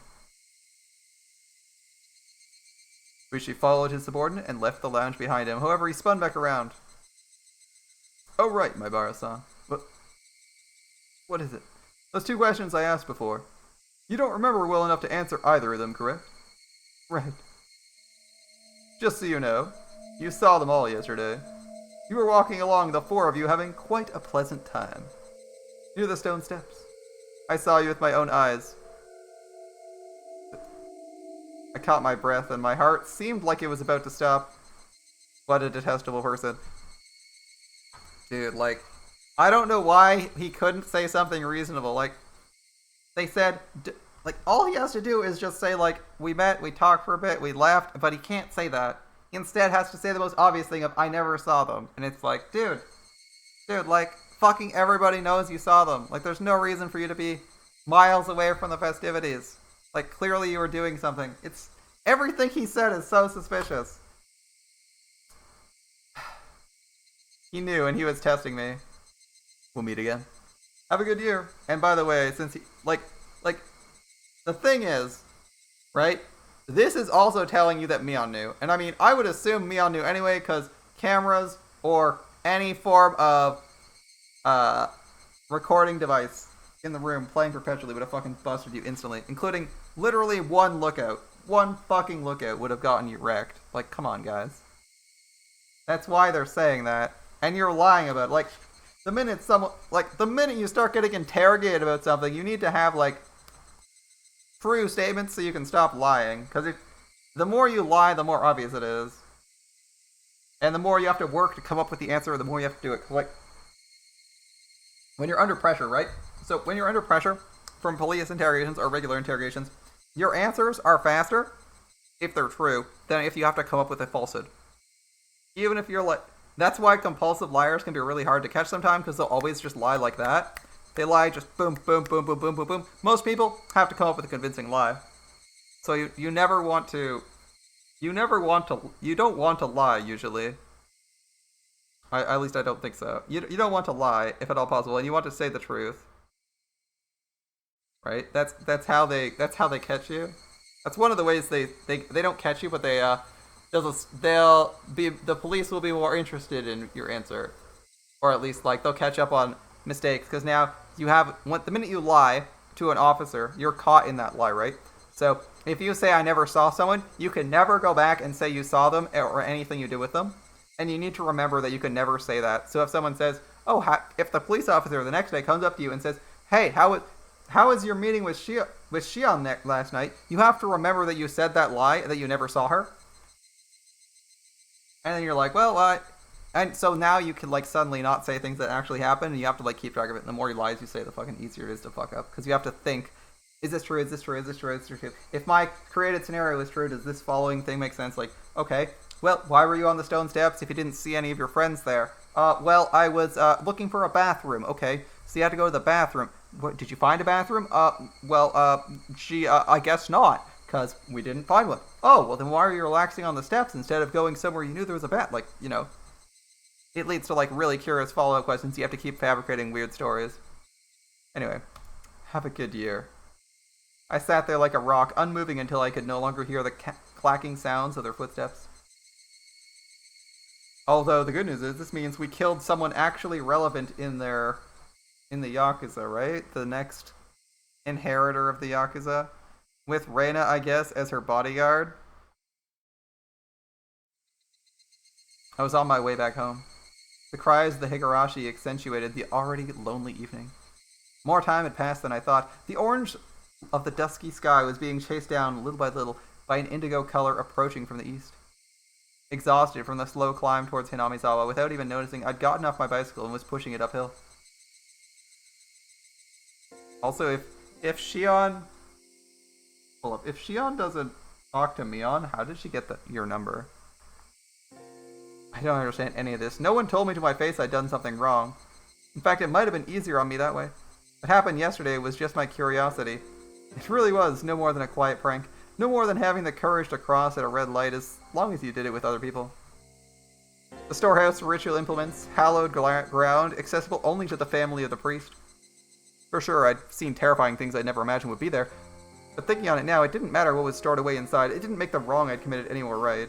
This guy's so fucking guilty about, like, getting into one room. Holy shit. But the four of us did. Mion seemed to know about it. For some reason, even the police were trying to learn what the four of us did. Did we do something so bad? Really? Doesn't matter how wrong it was. I did something wrong.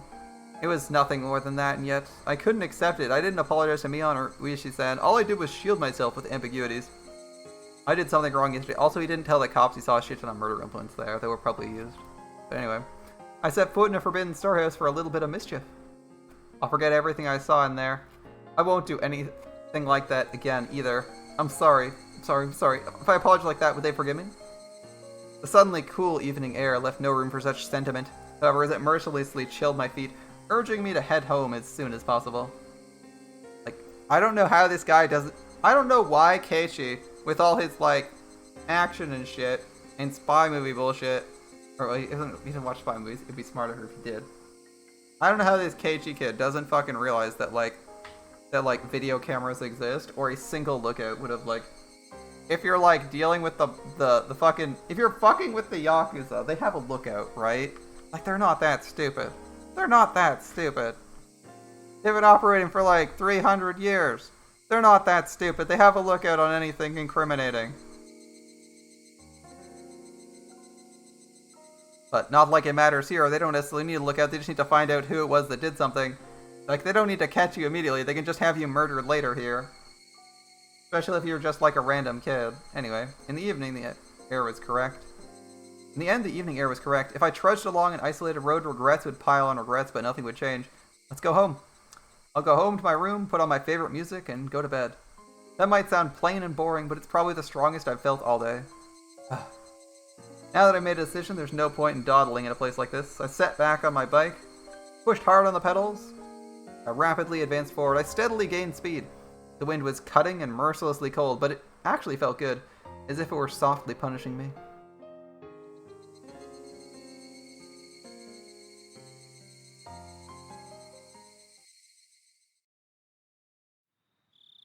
I didn't eat dinner much before exhausting myself early and returning to my bedroom. My mom called to me from downstairs. Keiichi, you have a call. It's from Sonozaki. Sonozaki? Mion? No, Shion. I just remembered. She had something she wanted to tell me today. She had interrupted us, so she didn't get the chance. Shion said she'd call tonight. Well, pick it up. Hello? Is that you, Shion? Hello. Ran into a bit of trouble today, didn't we? She said it so plainly I got a bit annoyed. She's the one who left me there and ran. Don't say that. I gave you the signal to run away with me, didn't I? You just sat there looking dazed, Kei-chan. I wasn't dazed. All of a sudden you left me there, and after that I had to put up with that Uishi guy for ages. Don't complain to me about it. I can't believe she passed it off like that. I mean, she said look at the time, and you didn't catch a hint. The hint was... I think the hint was she suddenly had to go when she had things to do. She had nothing to do, so she had to wait and call you later. She looks just like Mion, and yet inside she's this different. It was pretty straightforward. I got a little irritated at myself when I realized I was somewhere in my mind hoping for the same reaction I get from Mion, even though she's a different person. Sorry. Next time I'll run away first thing and leave you there. Hey, it's ladies first. Shion laughed refreshingly. When I heard her voice, I realized she wasn't really that angry or anything. It was just as she said. The cause of my temper was because it was my own fault for not leaving immediately. And I need another drink. I'll stop blaming it on others. Blaming it on others would be... Anyway, you had something to tell me, right? Oh, yeah. Mm-hmm. Mm-hmm. Apparently that's what she's telling us. Yep, that's what she's telling us. That's definitely what she's telling us.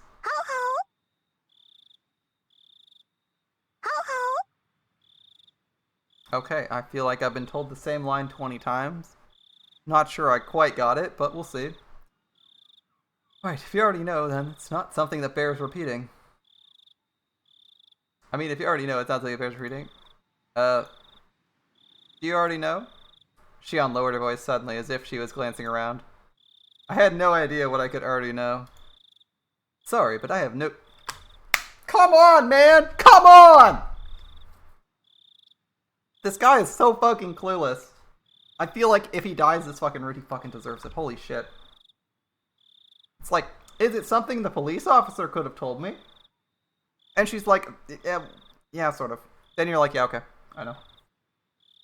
If it's, like, ask a question and don't play, I'm so irritated at this guy playing stupid. Like, this is how you play dumb when someone asks you something. Why does he play dumb when someone asks him something that he knows the answer to and should respond to? Ah!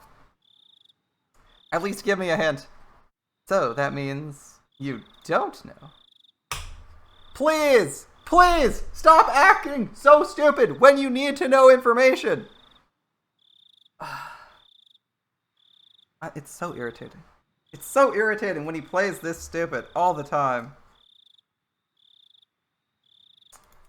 Alright, she took my stupid sounding question as evidence. However, her voice didn't sound disappointed or exact. Like, there's 10 things that he now knows from talking to the fucking police officer. He learned like 10 things that she could be asking about. Like, I have no clue. Makes him sound like he has no fucking idea. He has like 50 clues. Okay, so she could be coming out about how she's fucking mafia or how he could get fucking murdered for this. She could be talking about that. She could be talking about the fact that Mion already fucking knows that they went there. They could be talking about the fact that the police know they went there. Like, there's 10 fucking things that what do you know when the police officer talks to you could be. Like, there's like three huge things. And he's like, like, what?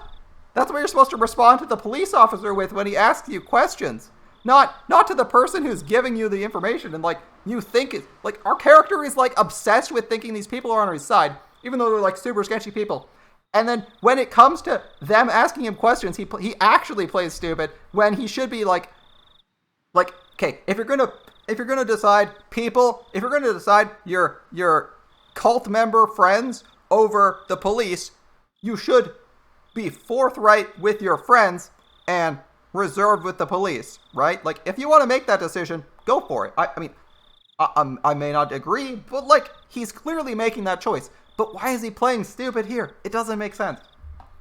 Like, be forthright here. You've made a decision by being like, fuck the police. This is your co-conspirator, Shion. Or at least you believe it is. It might be Mion, but like, she's acting like Shion, so I'm going to assume it's Shion. This guy presumably is too stupid to know what color ID is, so let's ignore that. Like, be forthright with Shion so that you can at least get somewhere in your conversations. Holy shit. Alright. Actually, it's about last night during the Watanagashi festival. Oh? My body jolted as I was assailed by a terrible feeling. Yup. Is Shion gonna ask the same thing? Hello? Kei-chan, are you listening? Yeah. Well, we're playing stupid, right? We're playing as stupid as can be, and we're trying to get everybody killed. That's our plan. I mean, we did the same thing with Uishi, right? We did the exact same thing with Uishi in the first route, where we were like, if we tell him literally nothing until we get fucking murdered, and just assume that our last message won't be found by the fucking cult, we'll be fine, right? Like, we did that last time. How'd that work out for us? Alright, we got murdered. Damn. This'll go well. Are you listening? Yeah, I am. What about last night? The four of us went in there, right? She didn't beat around the bush. Whether or not I wanted to admit it, that was the actual truth, and I couldn't act like it hadn't happened. After that, we walked away together and went our separate ways near the stairs, right? Kano and Tomitake went to the stream, and you stayed there, Kei-chan? I went to see some relatives. Yeah, why do you ask? We won't make progress if we keep asking each question, so let me ask this question first, okay? You mean, did I see Tomitake and Takano last night? Oh, yes. Did you see the two of them after that? I'd be lying if I said I wasn't surprised. This is the third time I've been asked this question today. Why? Why? The hell is going on? Well, you see, you're not explaining things to literally anybody, including the people you think are on your side, so you're gonna play really stupid. Thankfully, I got a drink with me. Otherwise, I'd be throwing the drink at the... If I didn't have a drink, I'd probably be throwing my glass at the monitor. This character's getting really irritating this playthrough. Why? Why are you asking me that? No, Kei-chan, I'm asking the question. Please answer me. Did you, Shion? If you answer first, I'll answer. My shabby response portrayed how scared and small I felt now. After everything that happened today, Shion didn't say anything for a few moments. Just as I was beginning to think I'd really put my foot in my mouth. Yeah, what the fuck are you doing, buddy? Like, holy shit, he just doesn't stop, like, throwing. Gods. Now you're making enemies of, like, the one person who's on your side. You're like, I'm gonna start screaming at the one person I've decided is more my ally than anybody else, and I'm gonna be as useless as I can with them. Oh my fucking god. Of course I didn't see them. My relatives are with me, and they can vouch for that. I didn't see them either. People can vouch for me too. Mion, Reina, everyone else. Now that we knew our answers matched, she let out a sigh that sounded more relieved than anything else. Thanks for answering honestly. Okay, I'll tell you. They're dead. Or one's dead, one disappeared. Apparently last night, Takano and Tomitake died. Sorry, Shion. What was it you just said? Apparently last night, they died. Takano was found burned to death. Tomitake was, well, it looked like a suicide. I found it this morning. I heard my dad talking to a relative on the phone about it. Late last night, a police car on its way from the festival had discovered Tomitake lying in the middle of the road, heading towards Okinomiya. He'd clawed out his throat and died.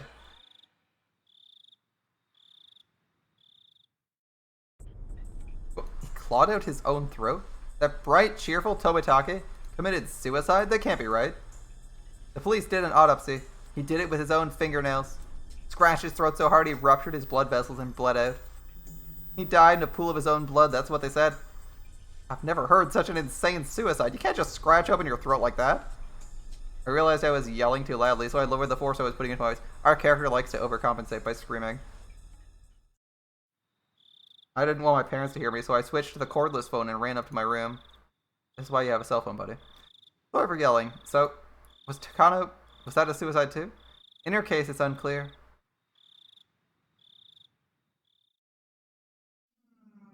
Takano's body was found in the mountains of Gifu Prefecture. Employees at a rest stop nearby reported to the police late that night so they could see flames in the mountains. The firefighters dispatched were the first to find her. An autopsy concluded it was the burned corpse of a half-naked female. They initially considered the body beyond recognition, but directly after there was a request for a dental comparison from one of the prefectural police stations in Okinomiya, and the results was that it was Mio Takano. The cause of death wasn't confirmed, but it was likely to have been a homicide, since she was in her undergarments and her clothes were nowhere in the area. The oil drum had fallen over, so it's possible she burned herself to death. It couldn't have been suicide. If we're gonna die, there's plenty of easier ways, aren't there? It can't be suicide. That's what I think. It's unthinkable Tomitake would kill himself too. After the two of us growled on each other, there was a silence as we paused to catch our breath. As we calmed our nerves, right then I understood what Shion's story actually meant. I think it will end up being Oyashiro-sama's curse. We all did more than enough to deserve that, after all. You gotta be kidding me! Why is this guy so stupid? I don't even know where to go from here on this guy's stupidity. He's literally told by the cops that her family's in the fucking Yakuza. And that two people who broke into a Yakuza warehouse got fucking murdered. And he's like, oh, it was the curse. Fuck. Magic got him. Like, really? That's your response? And it's fucking magic? It's like, wow, that guy stepped on a landmine. damn, wizards these days, am I right? Like, what? What? He got shot! Oh my god! Oh my god, I just didn't see that. The ray gun was insane. Like, come on, man. Sir, you gotta be kidding. It's not like Shion wanted to see it with me. I just went along with her. I tried to say that, but I felt silent. Nothing would come out of me blaming others. It didn't matter how much everyone encouraged me. I could have put my foot down. I lost my own half-assed sense of adventure and agreed to go with them. It was my fault and no one else's. Shion, last night, did you predict things would turn out this way? Of course not. I mean, I thought it was pretty risky, but I never even dreamed something like this could happen. Shion's words were probably your true feelings. This is where you're like, you dumb shit, you're Yakuza, and we broke into a Yakuza warehouse and fucking everyone's dead. Now I'm fucked. Thanks, bitch. Like, come on, man. Like, does our character not realize how fucked he is? Like, let's us, from the police's perspective, we're 500% fucked. Right? And the police, since the Sonozakis control fucking everything, they're not doing shit. Like, I can't believe how dumb our character is. Like, this route, our character doesn't know about the murder cult. So, we're like, slightly better off. Okay? We're slightly better off. He doesn't know about the weird, like, murder cult, zombie state shit, and the drugs. Like, he doesn't know about all that crazy shit.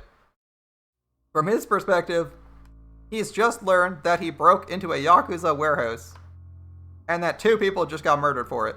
He is 500% fucked.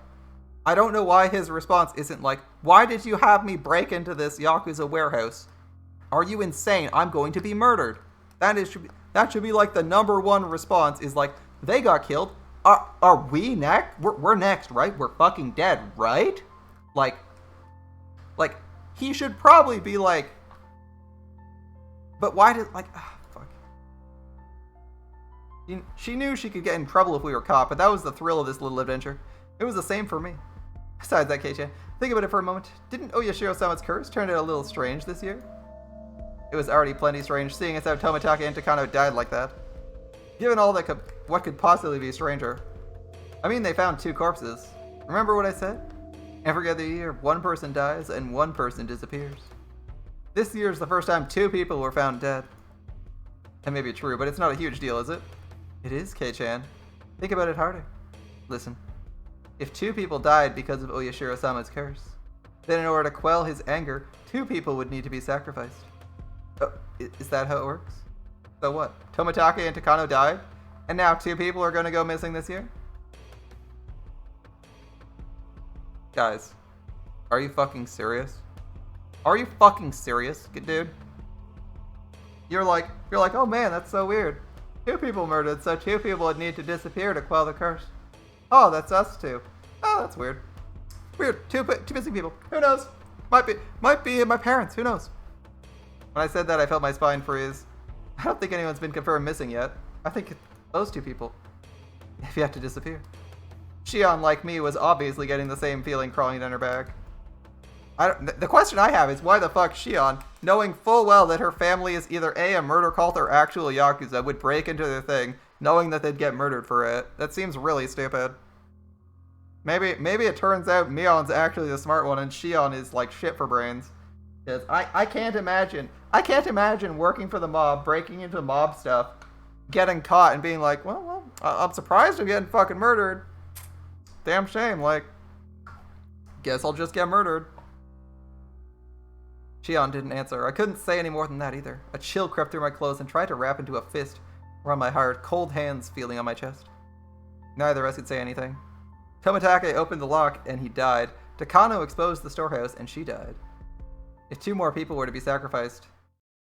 Thank you. It only took like 5 minutes. They would be none other than the ones who entered with them. None other than us. No. It's got to be a joke. I wanted so much for her to pass this off as a joke even now. That, though, was such an incredibly difficult and selfish request. So, Mion ordered to hit out on all 4 of us. Great job. If Tomitaka and Takano died in a common way like a car accident, I could tell myself it was coincidence. Instead, he clawed out his own throat, and she burned to death, drowned in oil in the mountains. The 2 deaths were so out of the ordinary that I couldn't dismiss it as mere coincidence. It was as if, in exchange for sneaking into the ritualist storehouse, there must be someone punishing us. Some cruel will working behind the scenes. I don't know what to say, but I feel like our character actually is like mentally deficient right now. He's like aware that he broke into okay, from his knowledge, Yakuza warehouse broken into, 2 people murdered, and he's like, it must be magic. It must be magic. Imagine it. Like, I'm still stuck on that. How stupid is this guy? Like, wow, someone is found murdered in their apartment with 50 bullet holes in their chest and a pile of shell casings on the ground and a bunch of bullets in the walls. And you're like, damn, ray guns, man. Fucking aliens got him.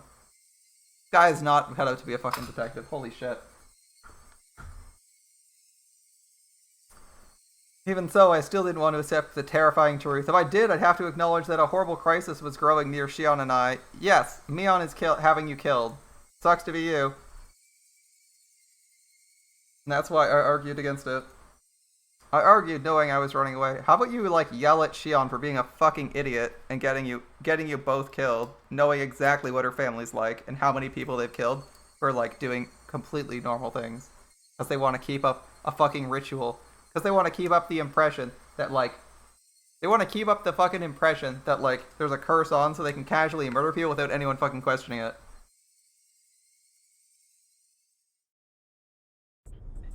In the first place, it's not even in the newspaper, is it? Such a monstrous incident will be all over newspapers and television. Magazine writers would flood the village, thinking it'd make for an interesting story. Did you miss the part where her whole family controls everything? Of course it's not getting reported by the media. That's how it was in the past, too. When the incidents occurred for the 3rd year in a row, there were some third-rate magazines that sniffed out the story and ran issues full of gossip columns. Fearing that the region would develop a negative stigma, they negotiated with the prefecture and the police, aka the people they directly control, yeah? Since last year, it became a big conspiracy where no information about the incidents was allowed to be leaked to the media. I hear elders in the top brass in Sonozaki put all the pressure they could on the police. You mean their deaths are going to be dealt with in total secrecy? That's how it is. Of course, the police are investigating it. That's being performed in secret too, though. I hear the investigation itself is very restricted in what it can and can't do. You could essentially say they're interfering with the police investigation. The story was unbelievable. People died and they don't publicize it. They deal with everything in secret. If we break it down further, it means no matter who dies on the night of Watanagashi, it won't go public. That's the biggest pile of BS I've ever heard. K-chan, before I said how the villagers could be the ones carrying the curse, that's what I mean. At some point, a tradition was created here, where every year you're allowed to kill someone on the night of Watanagashi under the guise of it being a curse. And when someone dies, it turns into that's like, I don't think, like, how dumb is our character? Come on, man. The curse, he has so much more information this time around, and he's even less useful with it. Like, I thought he did okay with his limited scope of information on the first playthrough. I was like, he did okay. It seemed like there were choices he could make. This time, I don't have any sympathy for him. He has so much more information this time, and he doesn't use it. Or connect any dots. Come on, man. The curse turns into serial murder incidents. In order to avoid exasperating the stigma surrounding him and Amizawa, the incidents are dealt with in secret. That's insane. She literally just admitted her own family has the power to, like, control the police and control this shit. Like, I don't understand. How is he going that's insane? It's like, my family can control, my family owns the media and the police and the prefecture and the prefectural, so, like, she owns literally all the way up to the fucking state level, okay? Like, they have direct, they're the equivalent of, like, they're the equivalent of, like, whatever your state's government is, so, like, they're the equivalent of, like, the Ontario or the fucking California. They literally have the governor, they're literally the governor of California, the fucking city mayor. They are literally the city mayor, the governor of the, like, her family has the entire state and their city and the adjoining city, all of those, not just under their influence, directly in their control.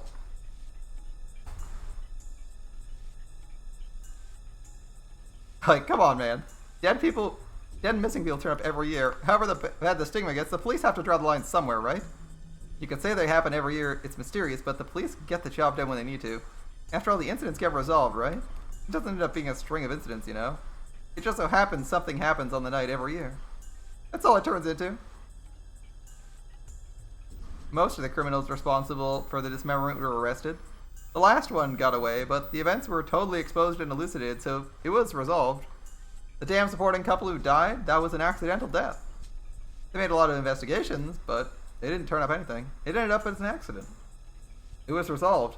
On the third year, the priest fell ill and passed away. That was poison. Come on, like, there were doctors present at the hospital at his deathbed. They all had trustworthy medical certificates. The priest, they even did like an autopsy. It concluded it wasn't a homicide. Okay, they literally said they can control the police and that they own like every single business in town, and you think they don't own a doctor? Like literally one doctor? Are you saying you don't think there's one doctor in the entire state working for the Yakuza when they have people who control literally every level of government below the fucking country? Before the fucking national level?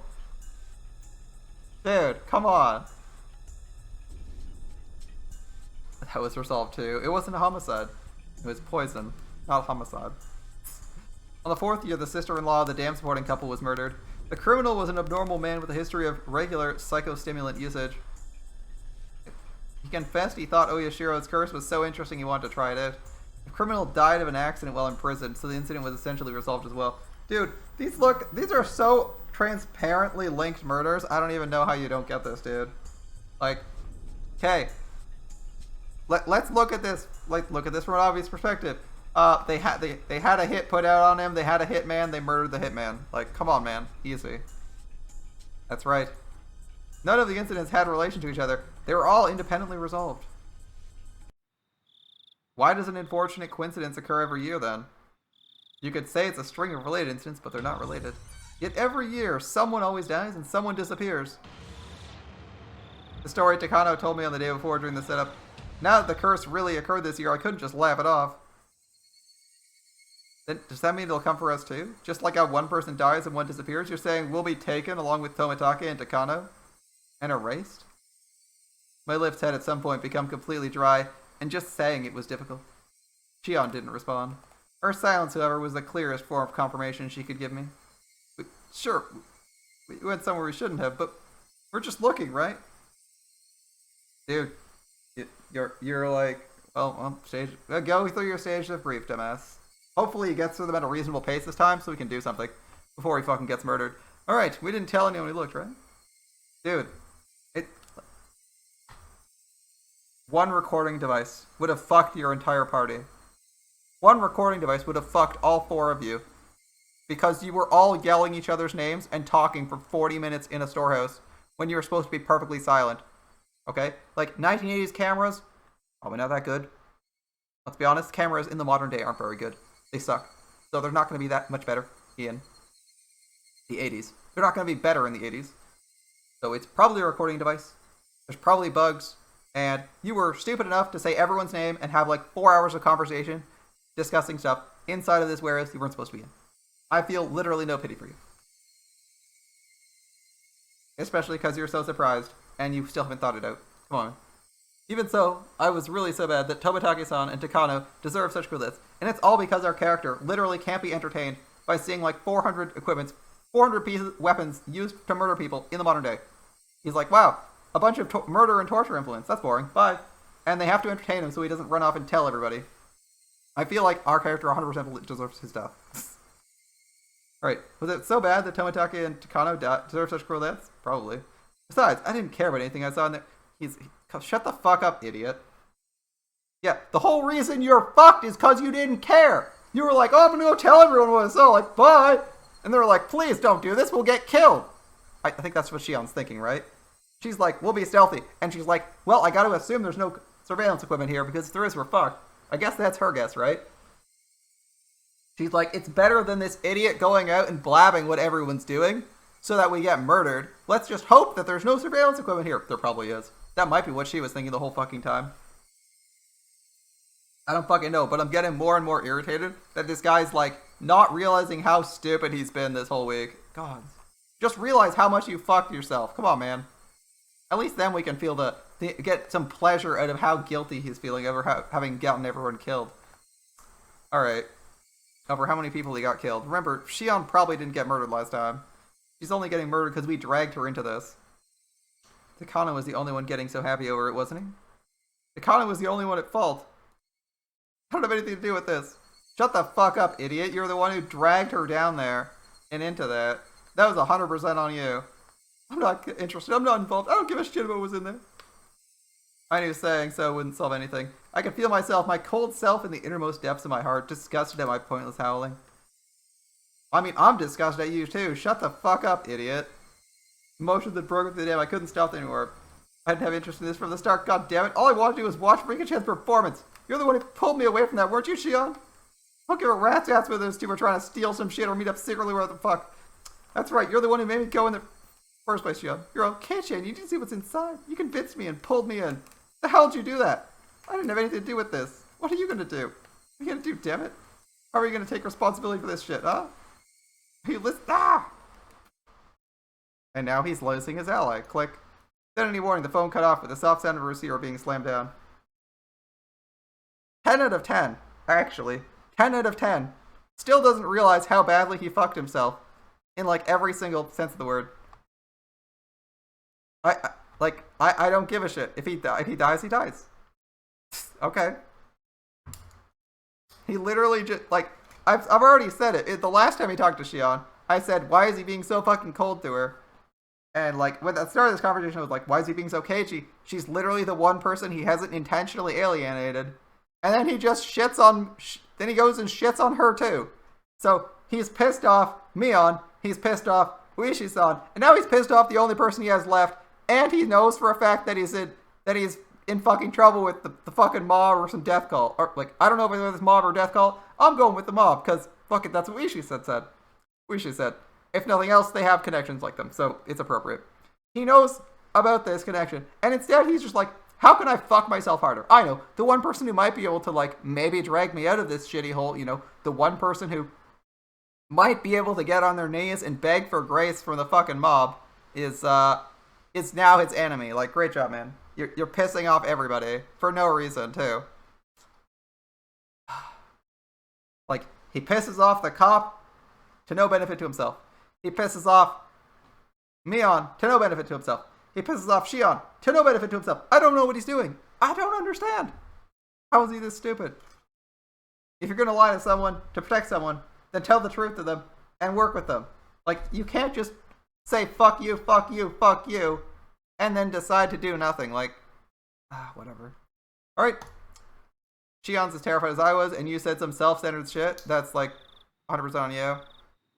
My rile up emotions disappeared as if they never existed, and in their place surged waves of deep regret at having run my mouth so irresponsibly.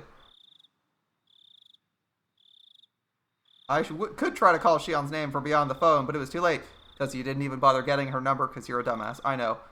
What have I? Well, done. Nothing. You're completely dead. Because now you have no one to even talk about because you have no way to contact Shion. Great job. Shion was only trying to tell me as much as she could about this thing about to send us. By the way, if Shion is calling, she is calling from a mob phone, and they absolutely have someone listening in on all our conversations. Or recording that shit. There is no way, if she is not at a payphone, that she is not getting listened to. As for me, I could only whine like a child about it. I went to call her back, but then remembered she lived in Okinomiya, and I don't know her phone number.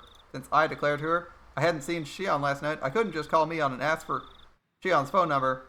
I was too scared. I couldn't even call her back. I was stricken with hopeless regret. But it wasn't my fault I didn't know her number. That was probably Mion's fault. Sure. I returned the receiver to its stand and prayed that Shion would call me back again. Please, Shion, calm down and call me again. Ring, ring. Hello? This is Maibara. I swept up the receiver as though it wouldn't go through if I didn't grab it at the exact moment. Is this Maibara residence? Excuse me for the late call. I'm Kimiyoshi. Is this the head of the household? It was the voice of a middle-aged man. All my hopes rushed out of me. No, if you need Dad, I'll go call him. I went to put the receiver back down, but the man stopped me hurriedly. No, he's busy, it's fine. It may be a strange question, but is my old man paying you a visit?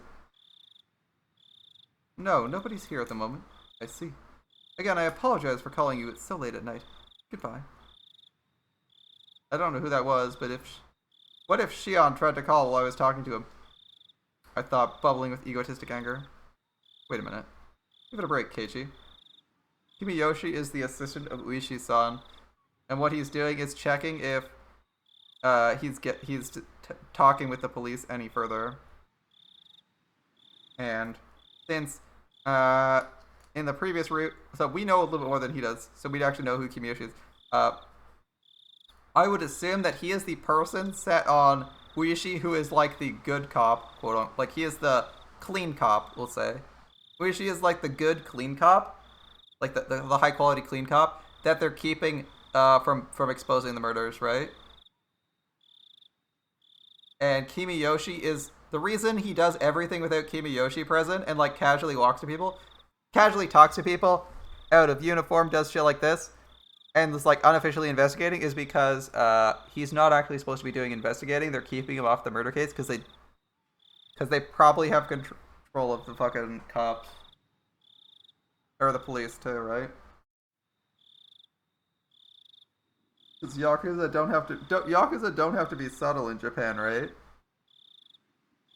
Like Yakuza in Japan, especially in the 21st century, literally operate in the open. They don't have to operate subtle. It's not like the mob in New York or some shit, where like 90% of the time you don't know where the fuck they are, or like who's the mobster. Like Yakuza in Japan actually work with the government. And they openly, that you can like openly go get recruited by them. So I don't know if they're actually Yakuza, but like you should at least be vaguely aware of their existence. I feel like if you're in Japan in the 80s, considering it's not like they hide themselves away. It's not like they hide themselves away. The 80s, 90s is the high time of the Yakuza. Yeah, they own like fucking everything here. I'd be surprised that he wasn't aware of their existence. That's like not being aware of the government's existence, considering the government works directly with them because they supply the fucking muscle for the government to get all their shit done and crack down on lawlessness. In case anyone was wondering, yes, the Japanese government works directly with the Yakuza. They're like an official gang. They do all the stuff that the cops don't do. And they're like the government monopolized gang. So they crush out all the other smaller criminal gangs and sweep shit under the rug. They keep stuff subtle and sweep stuff under the rug so it looks orderly. Alright. So like the fact that our character doesn't even know who the fuck the Yakuza is fucking stupid. This is like the most public time when they should exist. And our character used to live in a city too. Like they'd actually have like recruitment offices and buildings labeled Yakuza. I'm not even joking. Yeah, that was the Yakuza in the past. I mean, I'm just saying, like, he should know what the Yakuza is, even if they're not actually the Yakuza and they're just like some weird death cult that has like a grip on the fucking prefecture. Yeah, these days the Yakuza can't do as much. The government has a little bit more. The government has significantly more power. And it's a lot harder to get things done. Like, I think if you're identified as a Yakuza these days, you can't get a bank card, right? I'm pretty sure you can't get a fucking bank card. Just imagine how difficult it is to fucking operate if you can't get a bank card. Like, you literally can't open a checking account unless you like BS your way into doing it. I'm sure they have their ways, but they're a little bit hard. They're considerably harsher on Yakuza these days. Their power is waning. Although they're still around. Still probably wouldn't play games with them.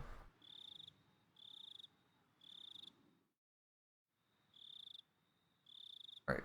The more I thought about it, though, the more I thought that Shion gave up hope in the short time we had our conversation and didn't want to call anymore. Calm yourself, Keiichi. If Shion calls again, first apologies in a calm voice. If you do that, Shion should understand. However, no matter how long I waited, the phone didn't ring that night. Dude, you should have just called me on and been like, hey, can I call? What's Shion's number? Alright, well. I already said, I don't feel bad for this guy. He's digging his own grave and refuses to acknowledge it, so.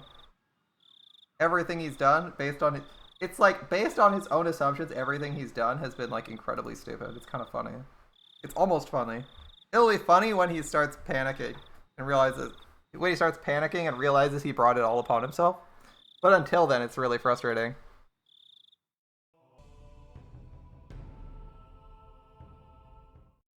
Scrapbook. Okay. From the scrapbook, our next story, the significance of Watanagashi.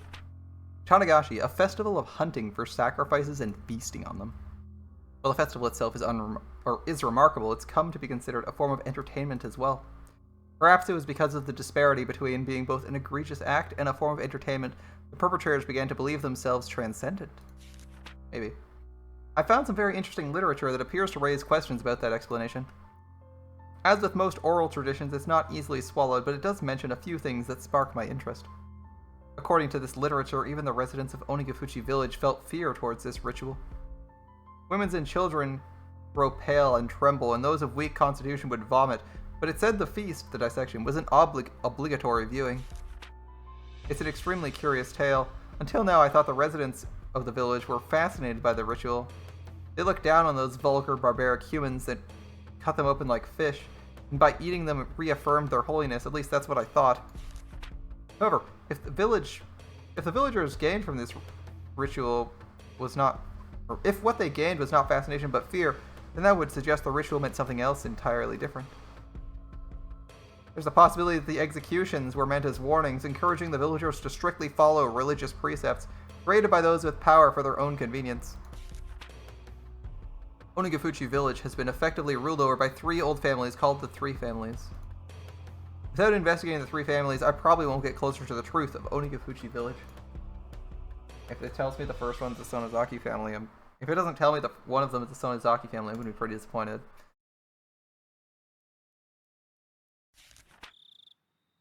The 3 families. It refers to 3 old families who collectively came to rule Onigafuchi village. To break it down, there was the Kimiyoshi family. Speak of the devil. So, 2 out of 3!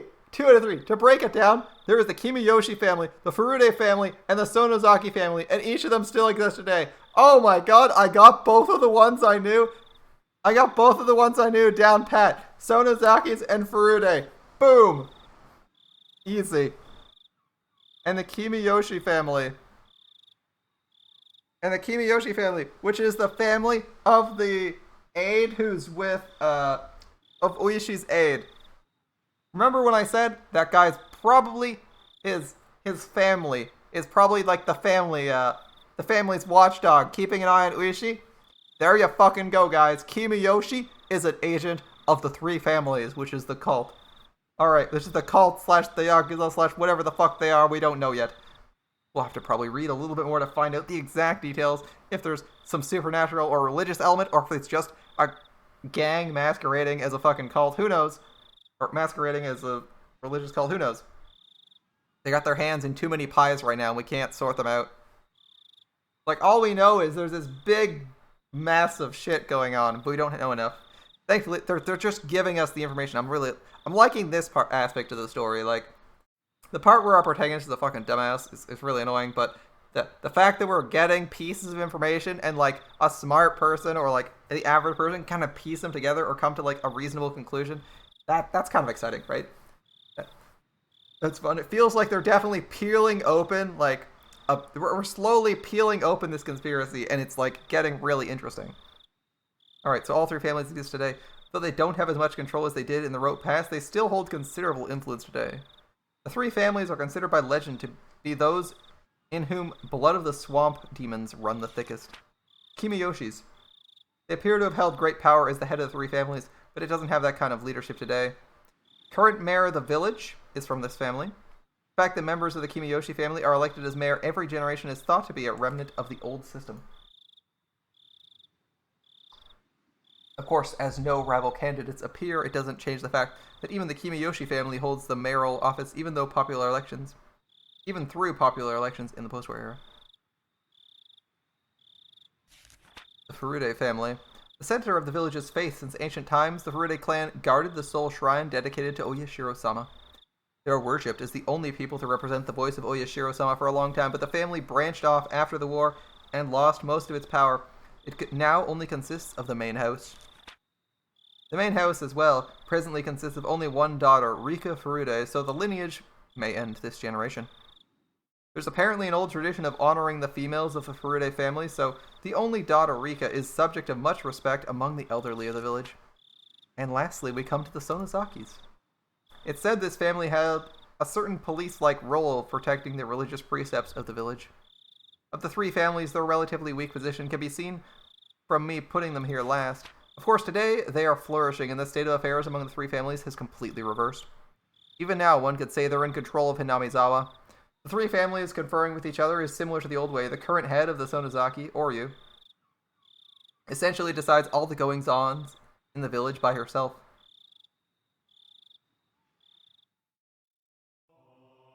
Question is, why did we move to a clearly mafia-controlled town? That seems like really sketchy on our parents' part. I want to know what the fuck he's actually doing. Because we don't even know what our dad does for art. He's an artist, but we don't even know what the fuck he makes for art. Like, who knows? Who knows if our dad's not, like, brutally mutilating people and calling it art, making some, like, weird, horrible, fleshy messes and being like, oh, well, look at my masterpiece, you know? Who knows? Excuse me for the late call. I'm Kimiyoshi. Is this the head of the household? Yes. No, not at all. Thank you so much for that. Yes. Well, you see, I do apologize for calling it this hour, but I was wondering if our old man was visiting you at the moment. You've got that right. Wait. Okay.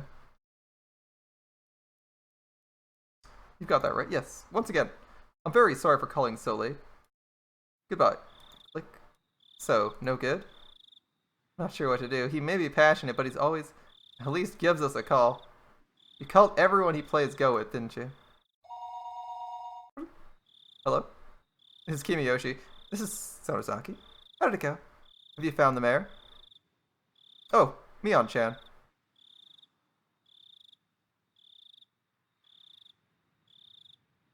The mayor. The mayor is Kimiyoshi, correct? So, let's see. So, this is Kimiyoshi, the aide of Ueshi, being called by Mion, and she's like, have you found the mayor? So she's clearly giving out orders, right? Oh, Mion, I called everyone I could think of, but I came up with nothing. We can't find him. What do I do? Where could he be idling about? Put a word in with a bunch of people who might have had an idea, but nobody did. I asked Nana about it. She said we should get the men of the village together to search for him. At this hour? I mean, it's not like he definitely gone missing. Watanagashi just happened. She thinks we should be a little more cautious. Hold up. Why does Mion think we should be cautious about Watanagashi? That's unusual. Mion is literally like a member of the murder ritual cult that like murdered us 5 minutes ago. Or like 5 chapters ago, you know. If we still can't find him, we'll notify the police tomorrow morning. Whether or not we find him, though, we should refrain from making any false accusations. Or you said that? Yes. If you can't trust her without hearing her voice, I can put her on for you. No, that's fine. I understand. We'll get the men together and search. If we still can't find him, we'll notify the police in the morning. We'll leave it to you to organize the men. I'll be there as well as Nana's representative. Thank you. I'll get everyone together immediately. Thanks. I'll talk to you later. Click. Whew. Okay. So, Mion's... So, one of the disappeared guys might not actually be us. Okay, interesting. Interesting. That might be the cover for Shion not dying. We might be fucked. Are we fucked? We're probably fucked. Ooh, I realized I didn't save at the end of chapter 7. So, the one disappearance might be the cover for Shion not being disappeared. This is why, if you're gonna get yourself in trouble with the mob, at least suck up to the one person in the mob who might be able to save you. Like, it's her sister and she didn't do anything super sketchy. Like, it's one thing to be like, oh yeah, I ratted it, you guys to the police or some crazy shit like that. That's like, yeah, you're probably just fucked. But like, come on, man. I don't know why he had to make an enemy of Shion. She was probably, like, she's probably in the next couple days gonna get fucking disappeared and she knows it super hard, right? I don't know why you would piss her off so badly without being caught. Like, It's like, you know, the only person who's gonna get a talk with Mion, or the family, quote unquote, and maybe beg for mercy is gonna be Shion. I can't believe he pissed her off. That's like the stupidest thing to do. It's like, you know, like, you might be able to manage something. Come on, man. You're definitely not convincing them. You're definitely not asking them for clemency. Like, you're certainly not getting that chance, dude. Whatever. It's okay. Our character can get himself killed. That's his choice. And we'll have to find out what happens to ourselves and the rest of this dreadfully horrific tale next time we play some Higurashi. It's been fun, though. I'm quite enjoying this. As annoying as our character is, the world itself and the secrets, oh, it's fun to investigate.